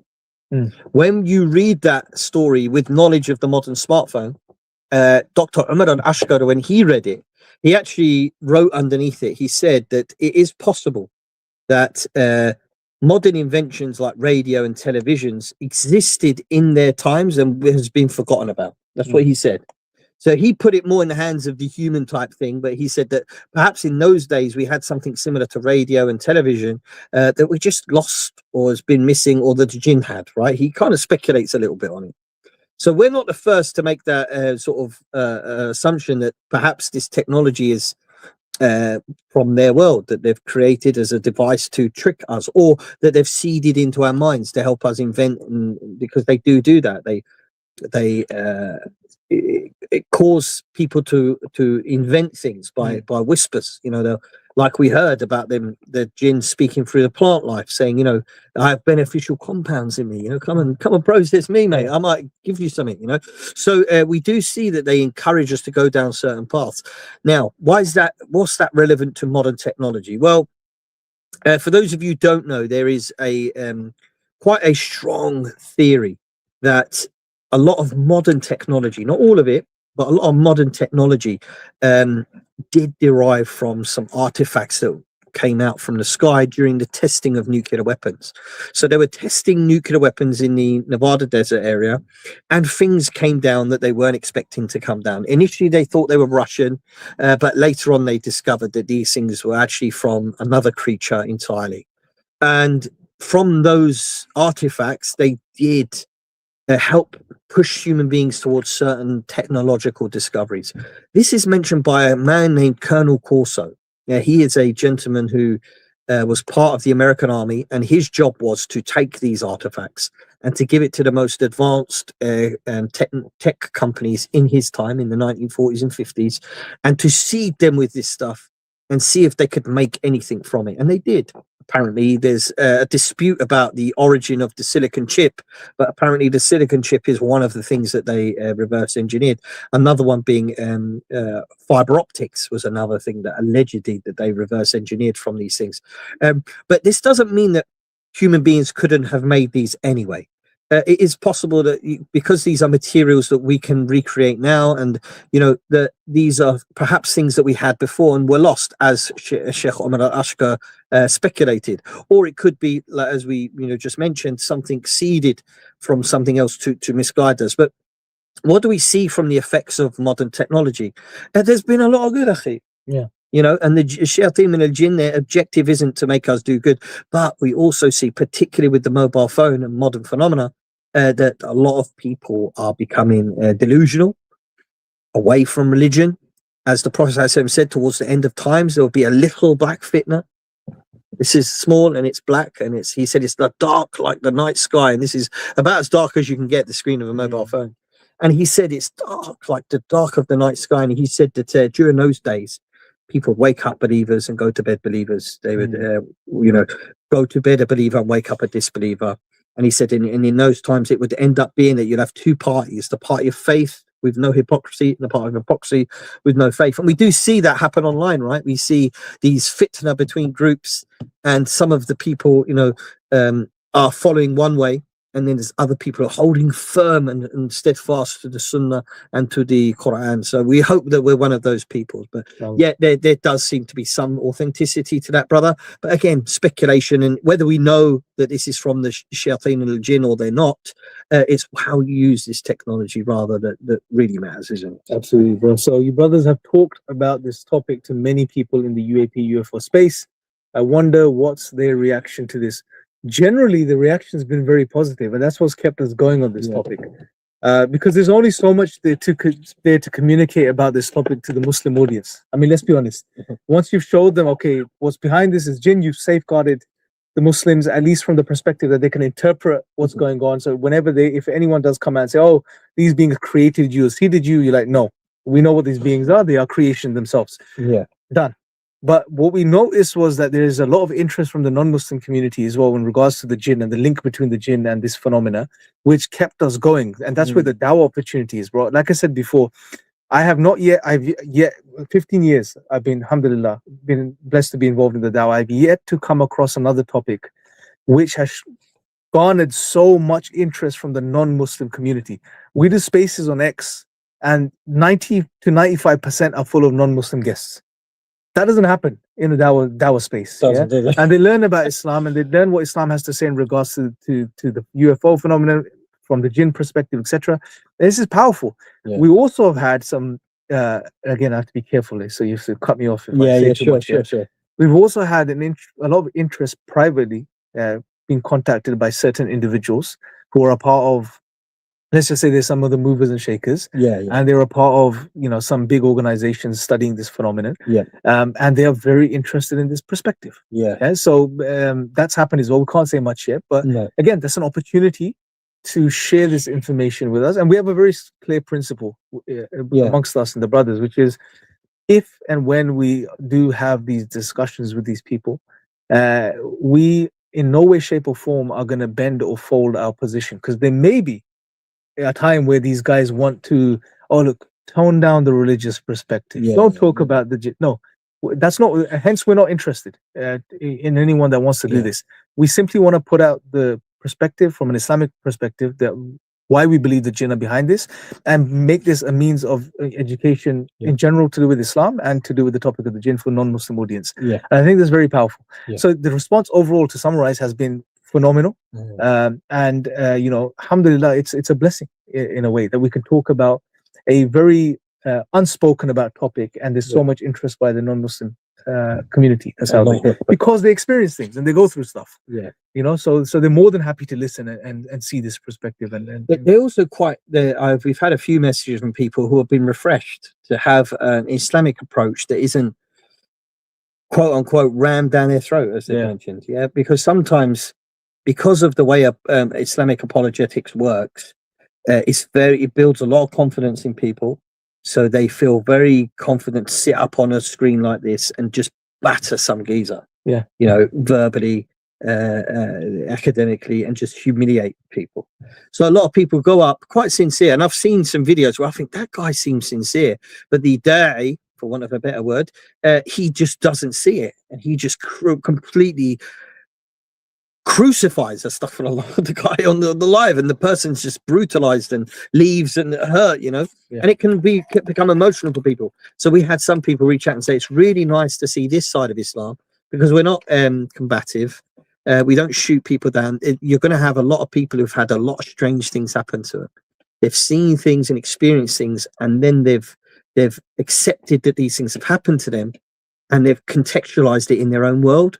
So when they hear a different perspective, it can be jarring for them. Like, I've seen things, and they took me from my room when I was little, and it's very, very emotional things that happen to them. So you have to be very merciful and understanding that such strange paranormal things and beyond you know, supernatural, this can really flavor somebody's worldview. And when you're dealing with that, you have to be very understanding of that. So we tend to come with a very soft approach, right? And it's been refreshing, like you said, from a Dawah perspective. One more thing I want to mention. So sorry, if you don't mind. Yeah, go ahead. We did have somebody reach out to us, and you can cut me off. I'm going too far here. I'll kick you under the table. Yeah, kick me under the table. We had a Muslim brother. Man, I make it easy for him. He made some choices when he was young to join certain military endeavors in the country that he's from, and as part of that military endeavor, he ended up getting placed in the Middle East, and he worked for a program. Don't say the names. I won't. He worked for a program, and that program was one of these type of legacy programs. Okay. So we've had whistleblowers reach out to us. We're not going to mention his name or what force he worked for and things like that. But if you guys out there are aware of these sort of things, and you want to talk and reach out to someone, we are here for you, inshallah. We keep everything secret. But what's surprising about it is that, you know, once he found out we existed, he had someone to talk to about it. It could be very lonely, brothers and sisters, if you know, maybe you were Muslim, you're very clever, and you were recruited when you were, you know, in university to work for certain companies and certain programs, and you didn't know what you were doing initially, because quite often you don't, until you start, you know, getting read into different programs. You get different clearances. It happens here in the UK too. So if that's you, or if you know somebody who's part of these sort of programs, and you want to get some advice and things like that, you can reach out to us. We're open to do that, inshallah. That question by Muslim Wolfie, there's 2 parts to it. Maybe you want to do it together. Okay. Hello. This may sound a bit out of topic. Could it be? Yeah, that's why I read it. Could it be that some jinn may have had a large effect on the purposeful corruption of a scripture, attempting to cause doubt in religion? So skeptics point to issues in religious books, typically the Bible, where there may be inconsistencies and inaccuracies, we'll call it. Sometimes it feels too much as if it's a conspiracy to put down religion. It's a good point. Yeah. And so I see more of a point being made there, but I would agree with that to a certain extent. Yeah. Paul is probably the greatest example of that. Right? Yeah, he had a vision on the road to Damascus, which he interpreted as Jesus. Yeah, he did interpret it. And we know James weren't happy though, was he? No. James didn't agree with the new gospel. We know Iblis can appear in the form of Keep humans Yeah, as well, yeah. and there's narrations of this. Yeah. But yeah, that's another discussion. We can Yeah. get into that later. But yeah, I do think that's probably what's gone on there. You got to remember as well, when a book is inspired by the word of God, yeah, it's open to any sort of inspiration, isn't it? So you can turn a man into a god with such inspiration, and that's actually what happens. So yeah, I think you're kind of right there, Muslim Wolfie. And you know, we ask Allah to keep us on the straight path. What else we got here? We've got And just as you're looking through it, bro, what's unique about Islam from this perspective is that when you read the Quran, you know, it's very clear as far as the position of the jinn is concerned, that these are created beings. It's very clear as far as who Iblis is. It's very clear as far as how he's our enemy and how he would mislead us and take us away from the straight path. It's very clear as far as who Allah is, the creator. You know, so to claim that, and some people make this claim that what if these evil, deceptive NHI were the ones that reveal the Quran? Well, when you do a serious study of the Quran, you see that it's impossible to claim that. Yeah. Because if you were to claim that such deceptive, evil creatures were to reveal the Quran, they wouldn't be deceptive or evil. You know, because the Quran tells you, warns you against them. Yeah. You know, it tells you to protect yourself, exposes them essentially. And they want to remain hidden, and then the Quran exposes them. Furthermore, if someone does dream up an idea that, oh, okay, it's not an evil NHI, it's a good NHI. Well, the point there is then, well, what the mere fact of them, if it's a good NHI that's disguising themselves as the creator of the heavens and the earth, well, then that itself is deception. Yeah, because you're lying. So you can't be lying. Is morally incorrect. It's evil, right? So it doesn't make any sense to claim such a thing. It's also funny, isn't it? I imagine that book's from the devil. Oh yeah, why? Well, it tells you to do charity. It tells you to fast. Yeah, it tells you to pray. How devilish is that? Ridiculous, isn't it? You know, that's the. By the way, how many times you read in the Quran? Those who pray and pay zakat. Those who pray and pay zakat. They pray and pay zakat. The whole thing is about don't follow in the footsteps of Shaitan. Like, how more clear do you need to be? Who is Iblis? Iblis's origin stories, you know, his hatred towards man is exposed and outlined for us. You know, where it all started, why his motives are outlined and exposed for us. It's not, I mean, it just doesn't make any sense. But anyway, let's carry on. No, I love it. So go another 15 and then. Yeah, whenever you want to go, bro. I'll keep going. While Faruq is looking through, you want to maybe select. Yeah, go on, we'll go through. If you haven't already, the booklet, the Jinn Hypothesis booklet is out. You can download it for free, inshallah, on the Sapiens website. The downloadable version is there. Oh, I need to mention, there is the real book you can get on Amazon, but some people thought that we were doing a money grab, didn't they? In one of the. Oh yeah. Maybe I shouldn't mention it. Yeah, but to be honest, there's no money involved. It's whatever you pay. It's like £3, £4. Print per pay. Nothing is cut. As far as I'm doesn't aware, go to anybody. Our brother Bilal, mashallah, he runs the back end. As far as I know, none of the booklets that Sapiens puts out on Amazon make any money that comes into Sapiens. It's all print on demand, basically. Yeah. So it's whatever it is, $3.90 something. I asked them, can you make any cheaper? He said that's how much Amazon is charging, maybe based on the size of this particular. There is also quite a lot of note pages at the back, but the reason is that so we could buff it up to get it out. Buff it up, and then obviously gives you an opportunity to make your notes. And we're very clear. It says there as well, it's a booklet. It's an introductory booklet, inshallah. So keep that in mind when you check it out. It's about 40 pages, 35 pages of content around that, 30 to 35. So check it out, inshallah. It's on Amazon, or you could download the PDF for free on the Sapiens website, inshallah. We've got next Ronex. Why don't jinn reveal themselves in a large scale? Because they don't want to. Because they simply don't want to. Yeah, it will defeat. It's like their strength is in their hiddenness, if you like. Let's ask this question: why don't we reveal ourselves completely to the germs that live inside our body? There's a lot to be said about it. So, but that's a good question because I see why, you know. But they don't want to, and this is something which a lot of the UFO groups kind of say, you know. That's why they're not benevolent. When people say they're benevolent, they're kind, they're loving. If they truly wanted this to come out, they could fly a number of UFOs and land in the middle of Leicester Square tonight, right?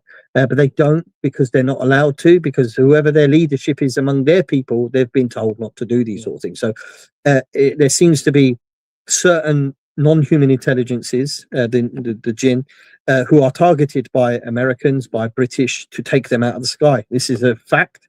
This is, and I say fact because it's been documented so many times, and there's so much evidence. There's videos of them being shot out of the sky. So some of them are targeted and some of them aren't. They're just left to fly over nuclear bases in America and nobody tries to shoot them down. So, you know, there seems to be an allegiance between some, and this is mentioned in Quran, but there's some humans who have an allegiance with them. And therefore this allegiance seems to be part of it being keep stum, don't talk about us, and, you know, we'll reveal with you some information. So there we go. That was next stream freezing a lot. Sorry, brothers and sisters, if it's freezing. Hopefully once it's done, it will render. And there'll be a better quality version that's uploaded. It's just the live. My signals are up and down, bro. It's just I've got pretty good signals, man. If you wanted, you could have jumped on mine, bro. It's a long process, bro. Signing in. Yeah, it is, isn't it? It's a long one, so we can't get hold of it. Yeah. So the next one, we got Aaron, bro. Mashallah, brother Aaron. He's one of the legends who's part of the IREP crew. I think he's in the WhatsApp group. Mashallah, jazakallah for joining us, Aaron. Assalamu alaikum wa rahmatullah. Before you move on, bro, tell them where they can join the WhatsApp group. So anyone that wants, that has, you know, if you can, brothers and sisters, jump onto the IREP. In fact, I will put a little chat in the bottom there. IREP.world. I will do it from the IREP YouTube channel. Will that come out with it? Should do. Oh yeah, there we go. I'm in the bottom there where our YouTube channel is called IREP-World. The website is called IREP.world. If you go onto IREP.world, you will find a link to the WhatsApp group there, inshallah, and you will be able to join us and get in part of the discussion and share videos and share thoughts. And it's active. It goes up and down. Sometimes really active, sometimes it's not. But it's just for our brothers and sisters out there to be part of it who are interested in this topic, who are part of the community. Sometimes we have a little debates get on in there. You know, it does happen. Some people are very much more on the side of it being an ET visiting. If you're a Muslim and you have those thoughts, it might be ET. Hopefully we can convince you otherwise. But if you don't accept, it's fine. You can still stay in the group and discuss with us. It's not a problem. It's an interesting topic to follow. So come join us in the WhatsApp group there if you like. Who's next? We've got Aaron there. We did Aaron. Jinn Wi-Fi. It's like giving an upgrade to Jinn Wi-Fi just to... Our digital's go. We're all watching this through our smartphones. Yeah, do jinns build things for humans before sihr was revealed to humanity? Okay, it's a decent question. Allahu A'lam. What do you think? I don't know. I don't know. Allah knows best on that one. Wa alaikum salam. Here we go. Brilliant discussion. Stream freezing. Yeah, brothers need to upgrade to Jinn Wi-Fi. Absolutely, Aaron. We need that. We need that instantaneous Wi-Fi. Yeah. If they could bring a phone, I'm sure they could bring a bit of Wi-Fi signal, man. That answers my question. Yep, you're most welcome, Dower Didge. Are you planning to present your case to the UNIFO community? Any contact or interest from your work? This is a good thing to segue into the conference that's coming up. Yeah, so we have a conference, brothers and sisters. It's predominantly going to be for a Muslim audience because there was a group of Muslim sisters, mashallah, in Sheffield that have organized this, but it's open to non-Muslims as well. We've invited a few of our non-Muslim brothers and sisters in humanity who are interested in our position and this perspective. So that's going to be in Sheffield on the 10th of January. There's a poster for that. You should find it on the Sapiens X account. You may find it on the post it, and you can find it in the IREP page as well. I just posted it a little while ago. It's on the 10th of Jan in Sheffield. If we can bring out Faruq as well. Yes, 10th of January, Sheffield. And then what we're planning... Muslim Art Organization. Yes, a Muslim Art Organization. And what we're planning is another conference later in the year, maybe like Feb, March, April time in London. And we're going to try and invite more of the non-Muslim guests. But generally, like we mentioned earlier, we've had some engagements, some private, some public. Generally speaking, the response has been good. There's been some people that have been very good to us and help promote our work as well over X and stuff. You know, so it's been really good. And other things have shut down, and it's expected. People have gotten excited and then disappeared, etc. That's happened a lot. So there are certain people that it seems like they have been given the orders not to listen to what we're saying and to engage with us.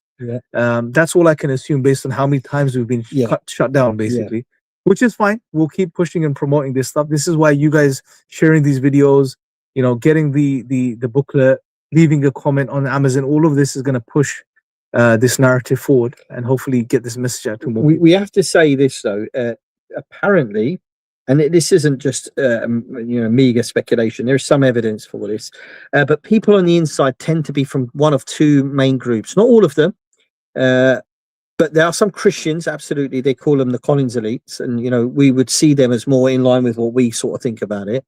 But then the two other groups really are the Latter-day Saints or the Mormons. They seem to be heavily involved in these programs and very interesting, and also Scientologists. So we have heard that there's some groups on the inside, when they know we're talking about the Jinn hypothesis as a potential candidate for who these non-human intelligences are, and they don't want to encourage, you know, other speculations outside of their own.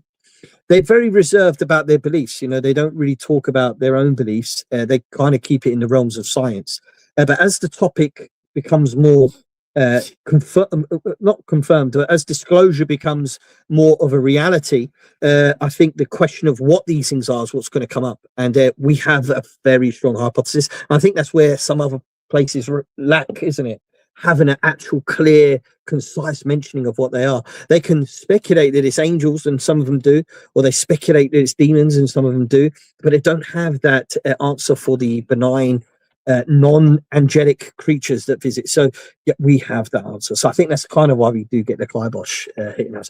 Next up, we've got Great Life. Thank you very much, Alpha. Making the team proud. If that's what I think it is, may Allah bless you, brother. MashaAllah, tabarakallah. I think that's a fark, MashaAllah, tabarakallah. But it might not be, so I'm just guessing. He said, making the team proud. Golden Gully, MashaAllah, makes great food. May Allah bless him. He says, thoughts on Surah Sa'ad 38 to 37 about builders and divers. This is actually a fascinating area of research, Brother Golden Gully. It's something that we've spoke about extensively before, but it is one of the main aspects of the jinn that has been kept secret by the insiders. They said that, you know, the aerial phenomena is one that comes up a lot, and it's spilled. The beans are being spilled on that a lot more. But when it comes to the USO, the unidentified submerged object, this is of great secrecy in the American Navy. And it has some of the most sophisticated technologies working on retrieving craft from the sea floor. So they do watch these things come from outer space, through the air and into the oceans. And many of the people who are interested in this topic in the American government, such as, Representative Burleson and Representative, what's his name? The guy from South America, you know the one Are they talking about? yeah, you know what I'm talking about. Yeah, we're bad with names, Imran. Yeah, oh yeah, no. Oh, I can put it up. In fact, let me put it up. Yeah, but he was recently saying that a lot of Navy personnel have come forward to him, talking about a number of bases being under the water that these things go to, and apparently the world knows about it. Russia knows about it, Britain knows about it, America knows about it, China knows about it, and they keep it all secret from one another. They have an agreement to keep these things secret because of the nature of these bases and where they are, and they're located very deep in the ocean, but apparently they're all aware of it. So yeah, absolutely, Golden Gully, talking about Surah Sa'ad, bringing up the fact that they're builders and divers. This is foundational beliefs for us. So we believe absolutely when Allah said that they build and that they dive, these are two aspects of the jinn that we cannot deny. These are realities of the jinn. And it just so happens that we see in the UFO/UAP phenomena /USO phenomena, both building and diving. So absolutely, bro. It's one of the central ayat, isn't it? It clarifies or highlights to us that the jinn are far. Burchett, yeah. Didn't even need to write it. I just remembered. Burchett. Representing Burchett. I kind of, we're kind of more closer with Burchett in his way of doing things. Yeah, I definitely know he doesn't like Muslims. He's probably anti-Muslim, man. Yeah. But if we got a chance to sit with him and talk to him, I think we could turn him to being a bit more merciful towards us. He's looking at it from a Christian perspective, right? And we're with him on that. Yeah. You know, we're much more aligned with the Christians in our view. Yeah. Perhaps in some of the others more atheistic approach of course, it, you know. Yeah, because at least they're on the right trajectory as far as what this stuff is. Absolutely. But that verse is central, bro. Yeah. Builders and divers. Yeah. I mean, Muslims just generally. I mean, and again, it comes to that most of the sort of general framework of what a jinn is to us is like a supernatural ghost or entity, a demon that possesses. And we stop there, but we don't realize that even in the Quran, there's so much more that we are informed of when it comes to the jinn. And because we don't know this stuff, we miss certain things when it comes to their manifestations in the world. So yes, a very powerful verse. I've gone to your channel briefly, brother. We'll go back to the other one in a moment. The craft. Okay, so we've got someone here. Certainly, we're not aware. All beings created floating around us. The crafts driven on anti-gravity engines are not jinn. Well, maybe, maybe not. Allah knows best. That one, it's all speculation. But then it's also this is you know, the whole thing about anti-gravity crafts and that these craft then some sort of bubble which keeps them free from the gravity of the surrounding environment, i.e. the earth, etc. This is all speculation, right? It's coming from a physics standpoint. I mean, they're trying to explain what they're seeing, and that's the interpretation they're giving. You know, the assumption is one that and a lot of times the assumption is someone sees a light, it's a craft, right? Yeah. There are bases. This is technology. We see such language that's being used. And again, it's not surprising because we live in a techno-secular age. That's our frame of reference. So when you see a light in the sky, people will say, oh, craft, because normally things that fly through the sky are technological craft. These are assumptions. These are sociological, assumptions that have been made currently. There's no necessarily evidence that if you see a light in the sky, there's actually a craft. No. When you see one of these orbs or UAPs. At the very least, I mean, if we were to be very objective and direct about it, we're seeing lights that are flowing around. So, it does. And also, they acknowledge the problem with these things being craft, because when they do like 90-degree turns and fly at 10,000 miles an hour and stop on a dime, etc. They know from a physics standpoint, whatever's inside is going to be omelette, basically. It's going to be paste, jelly, bro. Exactly. So it's this assumptions that can only take you so far. Yes, sir. The natural assumption, if you see a light, it's a light. That's moving in really funny ways that seems to defy the laws of physics, etc. So even the idea, like you said, about the anti-gravity. Look, we see the triangles, we've seen the saucers, we see the tic-tacs. These are three sort of typology or morphologies of the actual thing. The fact is, there's speculation. Oh, the triangles are reverse engineered, and this is until we have one of them in front of us doing what they say, it could easily be a disinformation campaign. The problem 100%. is with this topic, and Imran, there's so much disinformation. Even the whistleblower who reached out to us, we spoke about earlier, he could have simply been a disinformation agent to come and visit us. So we can't say for sure anything is certain, except what, like Golden Gully mentioned, is mentioned in the Quran. This is an absolute certainty. So if we see triangles going from space through the air into the ocean, behaving in this all-domain manner, this transmedium travel, we could safely say it's a jinn. How many times do you hear about these people that report triangles to trying to make the claim that they're reverse engineering? How many times do they report on the accounts of where these triangles have changed into squares and circles and orbs and eggs? Changed shape. In midair. How do you explain that then? Right? So those are actual reports as well. They're as valid as other reports.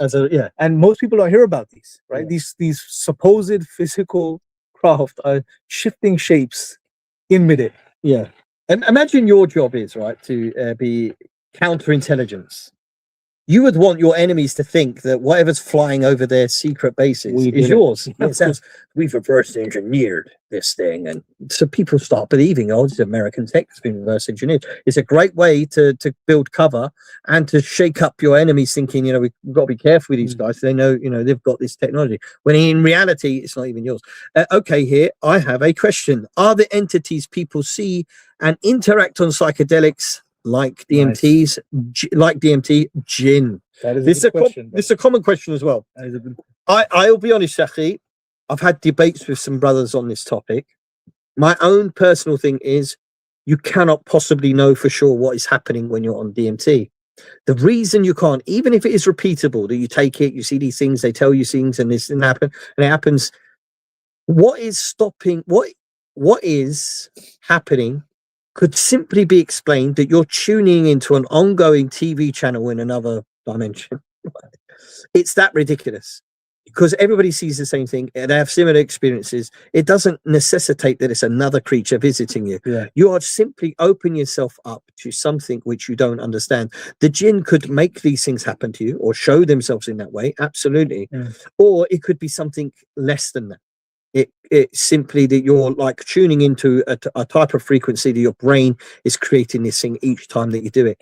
So there's a lot to be researched, I suppose, from it could be a variety of things going on. It could just be purely physiological, bro. Exactly. These drugs do this to your brain, trigger a certain part of your brain, which releases a certain chemical or hormone, which then manifests in your mind, or the eye of your mind, in a certain way, which is similar to it. Could be that, or it could actually be that certain filters that are there in normal conscious day-to-day activity. These drugs suppress them or open some doors in your mind, which then opens you up to engaging with another aspect of reality. Allah knows best, bro. That's what I like to say. We don't know for sure, and anything is possible because you're disrupting the natural order of your mind. Which is not a good thing advised. No, by and to take anything that happens when you do that as a truth or as a reality or as a fact is dangerous, because what if you see something that you interpret as angelic? It could cause huge issues and problems.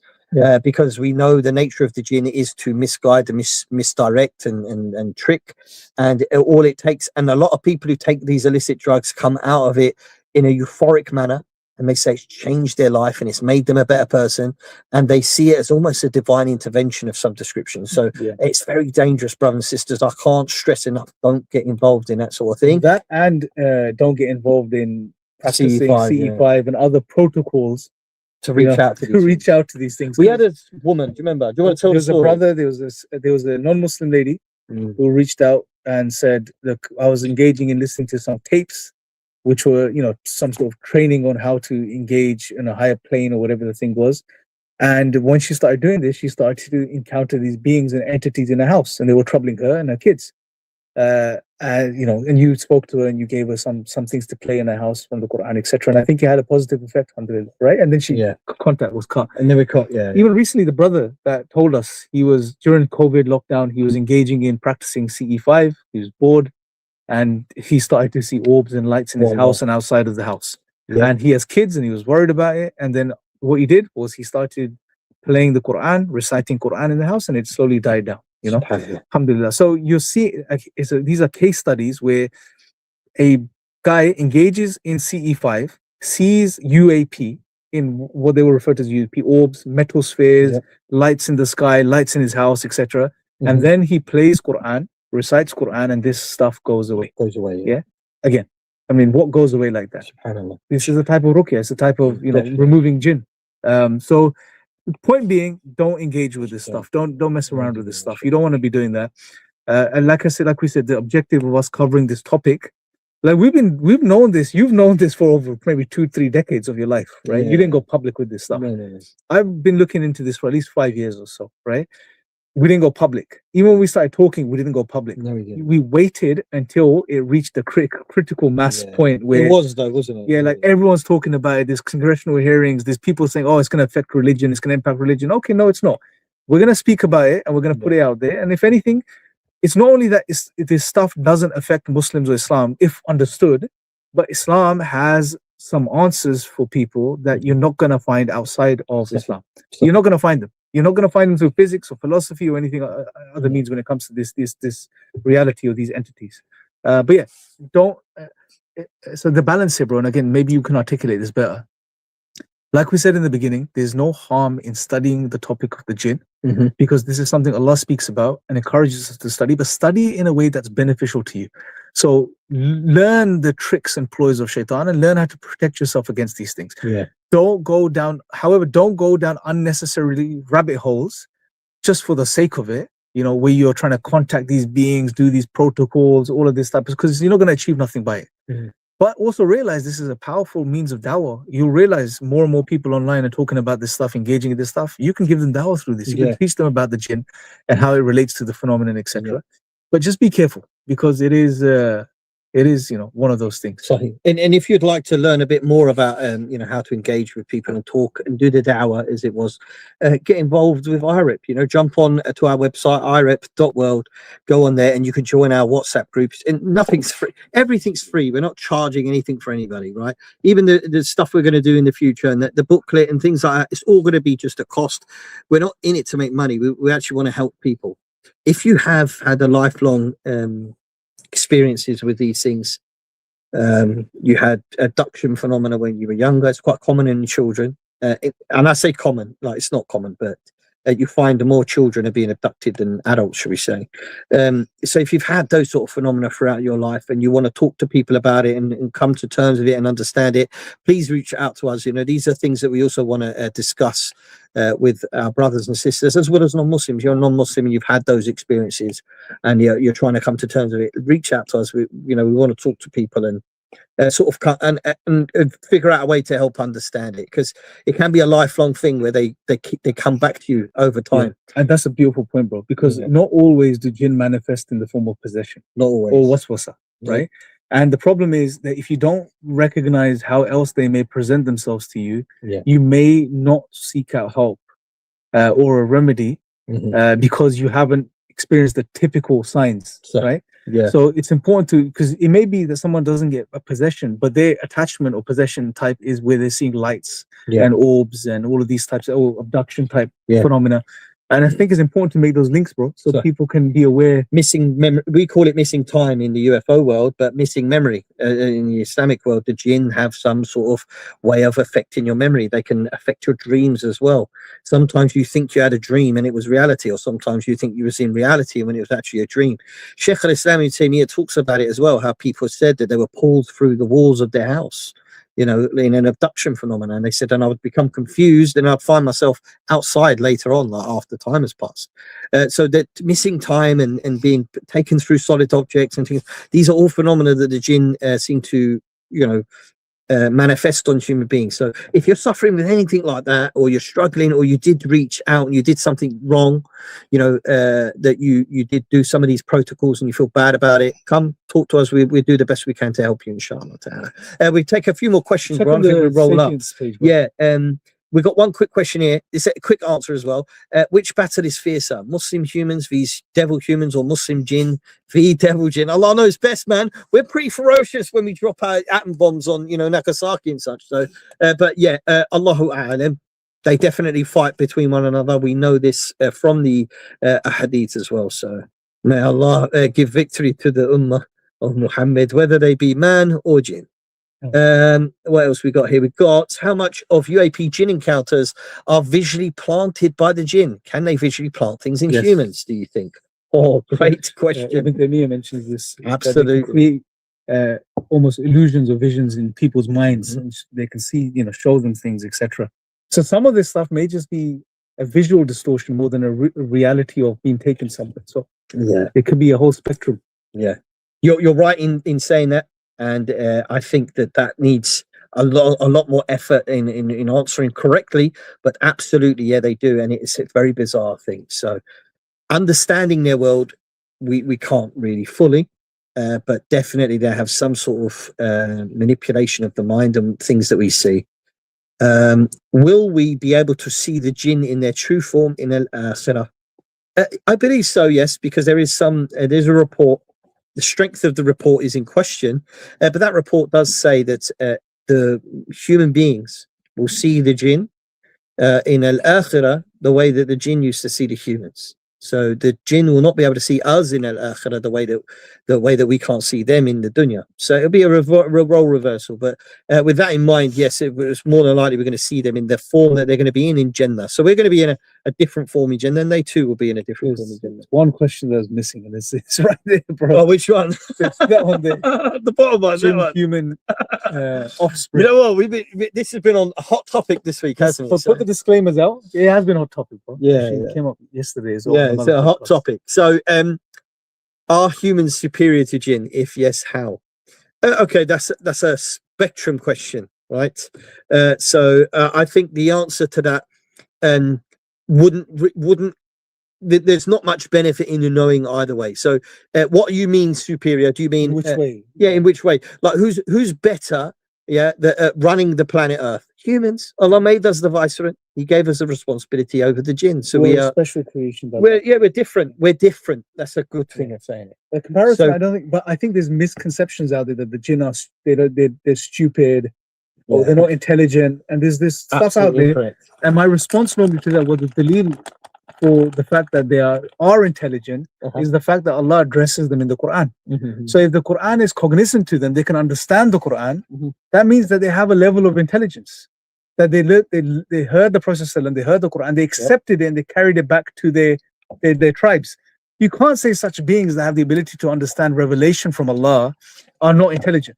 No. But then again, there's, like we said, there's probably a whole spectrum of jinn and communities and different jinn with different abilities and all. There's a whole. You're gonna have low IQ jinn, bro. Of course, and you're gonna have high IQ jinn. You're gonna have high IQ You're gonna have, Dude, some people you might even question their humanity. They're that low IQ. They're just absolutely horrible people. They're evil and they don't think things through and they don't care what people do. And you think, this is more like a devil than a human. Yeah.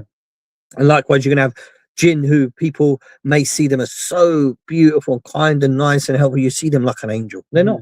Yeah. Some people do that with humans, innit? They say that man's like, he's like an angel or she's like an angel, you know? Yeah, they are good jinn. Yeah. And there are very rare occurrences where good jinn may manifest. Very rare. Some that we came across when we were going through this stuff, but it's always with the good objective, which is leading people to Allah. That seems to be the only time that they emerge to human beings. Yeah. Because aside from that, there is no purpose for a good jinn to engage with a human being. Like, you can't seek benefit from them. No. You know, and they don't want to do anything which will mislead you from Allah. So that engagement will be almost a non-engagement. Yeah. There's nothing that's going to happen in that type of thing, that engagement. So you can see that why these occurrences would be very rare. But hence, normally, most occurrences with jinn are with the evil jinn. Exactly. Do you want to address that question? Yeah, we'll go with this one. So Can Nabs 5538 asked the big question: can humans and jinn produce offspring with each other? So this is. I'll leave you to this. Dude, you gotta run off on that one. So look, you got this one here, bro. Unopened. I didn't open it. Yeah, you're not running away from this one. I have heard conflicting reports. That's what Nab says. Yes. For a simple answer, absolutely yes. This has been discussed by the scholars. I think the evidence is overwhelming that it can happen. There's two main evidences for this. Yeah, there's one in the Quran, and this is what the scholars. It's more of an inferred evidence rather than a direct evidence. But Allah Subhanahu wa Taala says that He is created for man and jinn. Yeah, for their pleasure, the hurun ain. So there seems to be some sort of biological compatibility between, or compatibility. I won't say biological, but there seems to be some compatibility between man and jinn with regard to the hurun ain. So that's the first thing that the scholars normally bring up when it comes to this topic. The second evidence that they use, there's a weaker hadith. It is a weak hadith, but the Prophet ﷺ said that there are those human beings who have a strain of the jinn in them. And it's a particularly odd hadith because it uses words, like strain example. And Aisha, she questioned, what do you mean by those who have the strain of the jinn in them? And he said, those that which, when a man and a woman get together, the shaitan, he participates in it as well. Yeah, and so that offspring that comes out seems to have a strain of the jinn in them, which is rather strange because generally when you look at a child, they will have the DNA of the mother and the DNA of the genetic makeup of the mother and the father. I'm not a third. This is very unusual. This is where it gets strange, brothers and sisters. There are people who have been researching this particular side of the UFO phenomena for many years. There are a number of individuals out there who have had these strange cases at night, or where they've been attacked, or not necessarily always attacked, but where one of these creatures has done some things, questionable things, and it's produced an offspring. And unfortunately, there is some medical evidence and genetic evidence for that, and they've found in some cases, very rare cases, it's very rare, but where the child will share a third genetic makeup of an unknown origin. This is something that's been discussed by the scientists who deal with these sort of biological mysteries, and it's something that we're currently researching ourselves. So we'll have more to add to this. But from an Islamic perspective, certainly there's the Quranic ayah. There's another Quranic ayah where Allah Subhanahu wa Taala says that He will, as in Shaitan, will certainly share in them of their offspring, among other things. But so the scholars use that as an evidence, and then they talk about certain cases. There's some allude to it possibly being that Bilqis, which is the Queen of Sheba, that apparently there's some suggestion that perhaps she was half female, half jinn. Allah knows. I wouldn't like to say for sure because she's mentioned in the Quran. We wouldn't want to dishonor her by saying something about that's not true. But the scholars did discuss this. And there have been in pretty much every book about the jinn, you'll see this topic come up, and it does happen. Now, what do the scholars say about it? Number one, most of them say it's makruh. Those type of relationships. Yeah, them type of relationships. So if you find yourself being seduced by an unseen being, somehow in some strange way, that you know, some unseen things coming into your house and grabbing hold of you, seek refuge in Allah. Boot it out, man. But there have been cases in countries like Pakistan, like the Middle East as well, where some have been married to the jinn. The scholars have spoke about it. They say it's disliked, it's makruh, and some even went as far as saying it's haram, you're not meant to do it. And the reason they say that is because Allah subhanahu wa ta'ala says in the Quran that it's created for you spouses from among yourselves. So they say that Allah subhanahu wa ta'ala wants us to, the humans to be with the humans, the jinn to be with the jinn. So can it happen? Yes. Is it off common? No, not common at all. Can offspring arise from it? Yes, the scholars have said yes. Should is you it seek common? it out? No. Should you seek it out? Bro? Should you seek it out? No. Look, brothers out there have got one wife and looking for 2 and 3. You know, you can't be stashing an invisible woman stashed up in your yard. Yeah. I've got a second wife and she lives, you know, in the keyhole, you know, because they can hide anywhere, these jinn. They get very small or very big. So, but all jokes aside, you know, it's not recommended, but it can happen and it is very rare. And even the scholars mentioned that when it comes to the veracity of who the child is of the, you know, the woman, there's a lot of questions. It can cause a lot of fitna in the town or the country, the area where this is happening. So the scholars say, just don't do it. It causes too many issues. You know, how, you know, what if the jinn dashes, man? You got this kid. How are you going to get paternity? You know, what if this is not a God-fearing jinn? He pretended to be Muslim. He gets you out of the duff. You got this little half jinn sprog, and now you're stuck with, you know, looking after it. And where are you going to get him? You can't go to his yard, go knock on his parents' door. He's in the world of the jinn, man. So yeah, all jokes aside, it can happen. But what's also interesting is that this is again another parallel theme, point of contact when it comes to the UFO phenomenon. Yeah. This whole discussion about, you know, alien human hybrids, it's there, right? So it happens, and again, it's another very interesting point of correlation between the two. Yeah. So we're going to finish up here. We've got one last 2 little bits. We've got quickly. We'll go on with Nabs's question. What would be the characteristics of their offspring? Allahu a'lam. Yeah. Allah knows best, but they would be held to the same conditions as the Muslims and the jinn with regard to their worship of Allah subhanahu wa ta'ala. We've got here, jinn kidnap is real. Absolutely, it's real. Yeah, Albani graded it as a chain of Sahih and Urwa al-Ghalil. You're talking about the story of the man who was abducted in the time of Umar. Yes. But not only that, the Prophet said in an authentic hadith found in the Tirmidhi that this at night, bring your children in at night, because this is the time when the jinn spread out and they kidnap. There's a number of riwayat of this same hadith, but there's one riwayat, authentic riwayat, where they actually use the terminology kidnap. So, yet the jinn do kidnap, they do. Well, some of it's abduct, isn't it? Yeah, abduct, yeah. Abduct or kidnap. Yeah, abduct or kidnap. And they have the same meaning. Last thing here, bro, I don't know if you want to do this one.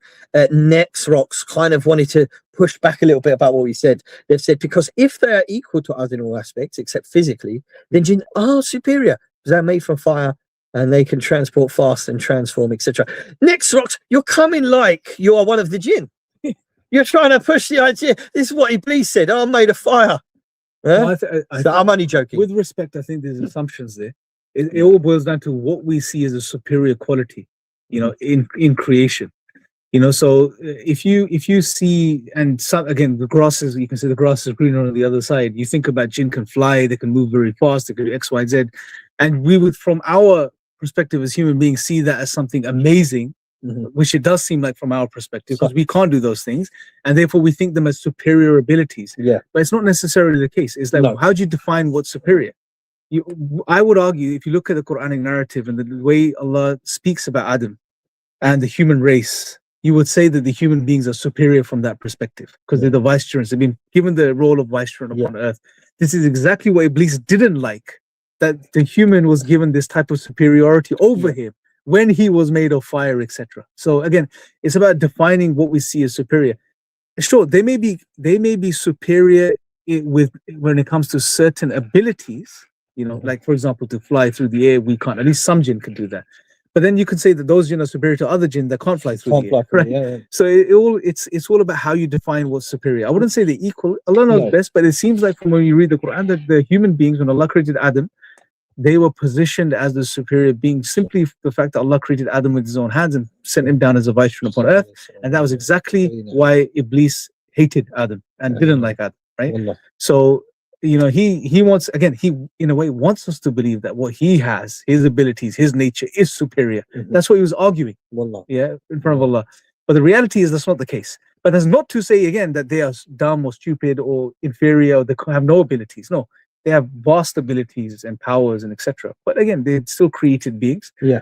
So I think it's just a case of how we understand what is superior and how we define that. How does Allah define who is superior? By faith. Yeah. So if there's a believing jinn, he is better than all of the disbelieving human beings, regardless of their makeup. And likewise, a believing human, with regard to all the disbelieving jinn, he is better than all of the disbelieving jinn. So for us, superiority comes in faith, piety, righteousness, obedience to Allah subhanahu wa ta'ala, and observing the sunnah. And this is all obliged upon the jinn as well. There are animals are more superior than disbelieving humans. Yeah, exactly. Think about that. Yeah, and same as jinn. Wallahi. Worse than the animals. Yeah, you're worse and lower than the animals. SubhanAllah. So last little thing, we just quickly go over these. Humans with faith are stronger than jinn. We can just do adhkar, and bad jinns cannot be near us. Yes. We are superior because even though we do not see the unseen, we believe in Allah. Jinns can see the unseen, except this do not believe. I think she means that jinn can see the unseen, so they do not believe. This is incorrect. In fact, Allah subhanahu wa ta'ala addresses this in the Quran. Allah subhanahu wa ta'ala says, if they, the jinn, had indeed known the unseen, they would have verily known when the soul of Sulaiman was taken, and they didn't know. So they don't know the unseen. This is a misconception that many Muslims have. They kind of think that the jinn have knowledge of the unseen. Why? Because of the marid jinn, the particular evil jinn who sneak up through the heavens to listen to the words of the angels, like we discussed earlier. More than likely now that they do it through the clouds. They go up to the clouds and listen to the clouds. But that doesn't mean that they have a knowledge of the unseen. They don't have any knowledge of the unseen. They have the knowledge of their world and our world. Like much, we have knowledge of our world and the world of the microbacteria that live inside us, because we have instruments to look at it. So it doesn't mean that we have all knowledge, and it's limited. Yeah, exactly. Very limited. So yeah, we shouldn't assume that as soon as you say that there's the seen and the unseen, that everything in the unseen is of equal standing. Yeah. And has equal information about each other, whatever those entities are. There's, you can see, the better way to see is that there's the degrees, if you like, of the unseen. And there's different beings that have access to different degrees of knowledge, and Allah knows all. And no other being knows everything, and all has all knowledge, and etc. So the jinn have you can say that they are, I wouldn't say a level above, but they function in a plane where they could probably sneak some aspects of unseen information and knowledge that's been communicated by the angels, but they don't have the whole picture, and they didn't even have it prior to the revelation. Now, how do human beings get in contact with the jinn? They do very evil, strange things. They cover themselves in blood, or they eat disgusting things, or they sit in the deserts or out in the middle of nowhere. They do very bizarre things. If you went to, someone who's sitting in a laboratory and said, "Oh, you could do this," they're going to not believe you. They think you're ridiculous. We're covered in fecal matter. You're not going to clean yourself. What?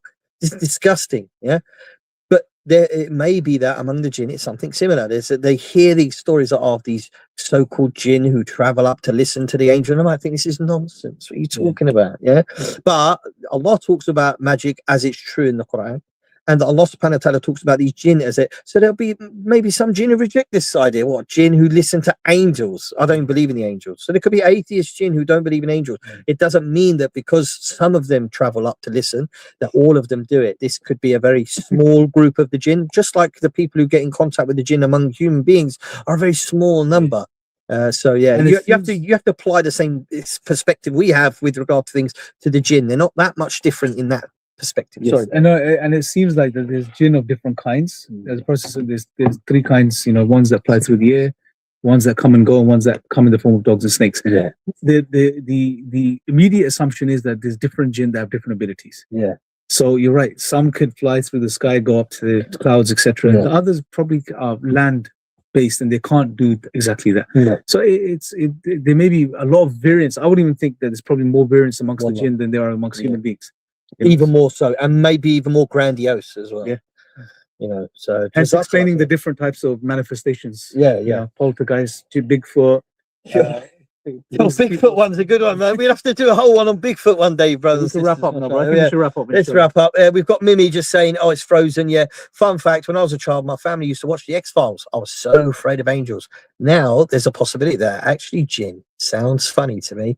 Mim, I think a lot of people feel the same way as you. But once you apply the Jinn hypothesis to all of the paranormal / crazy phenomena that's out there, you do see the resemblance to all of them. So may Allah subhanahu wa ta'ala forgive us for all the mistakes and things that we did wrong today. May Allah subhanahu wa ta'ala forgive us if we've misguided somebody. That's not our intention. May Allah subhanahu wa ta'ala accept any of the good that we've did and put it on our account on the last day, inshallah ta'ala, in our account.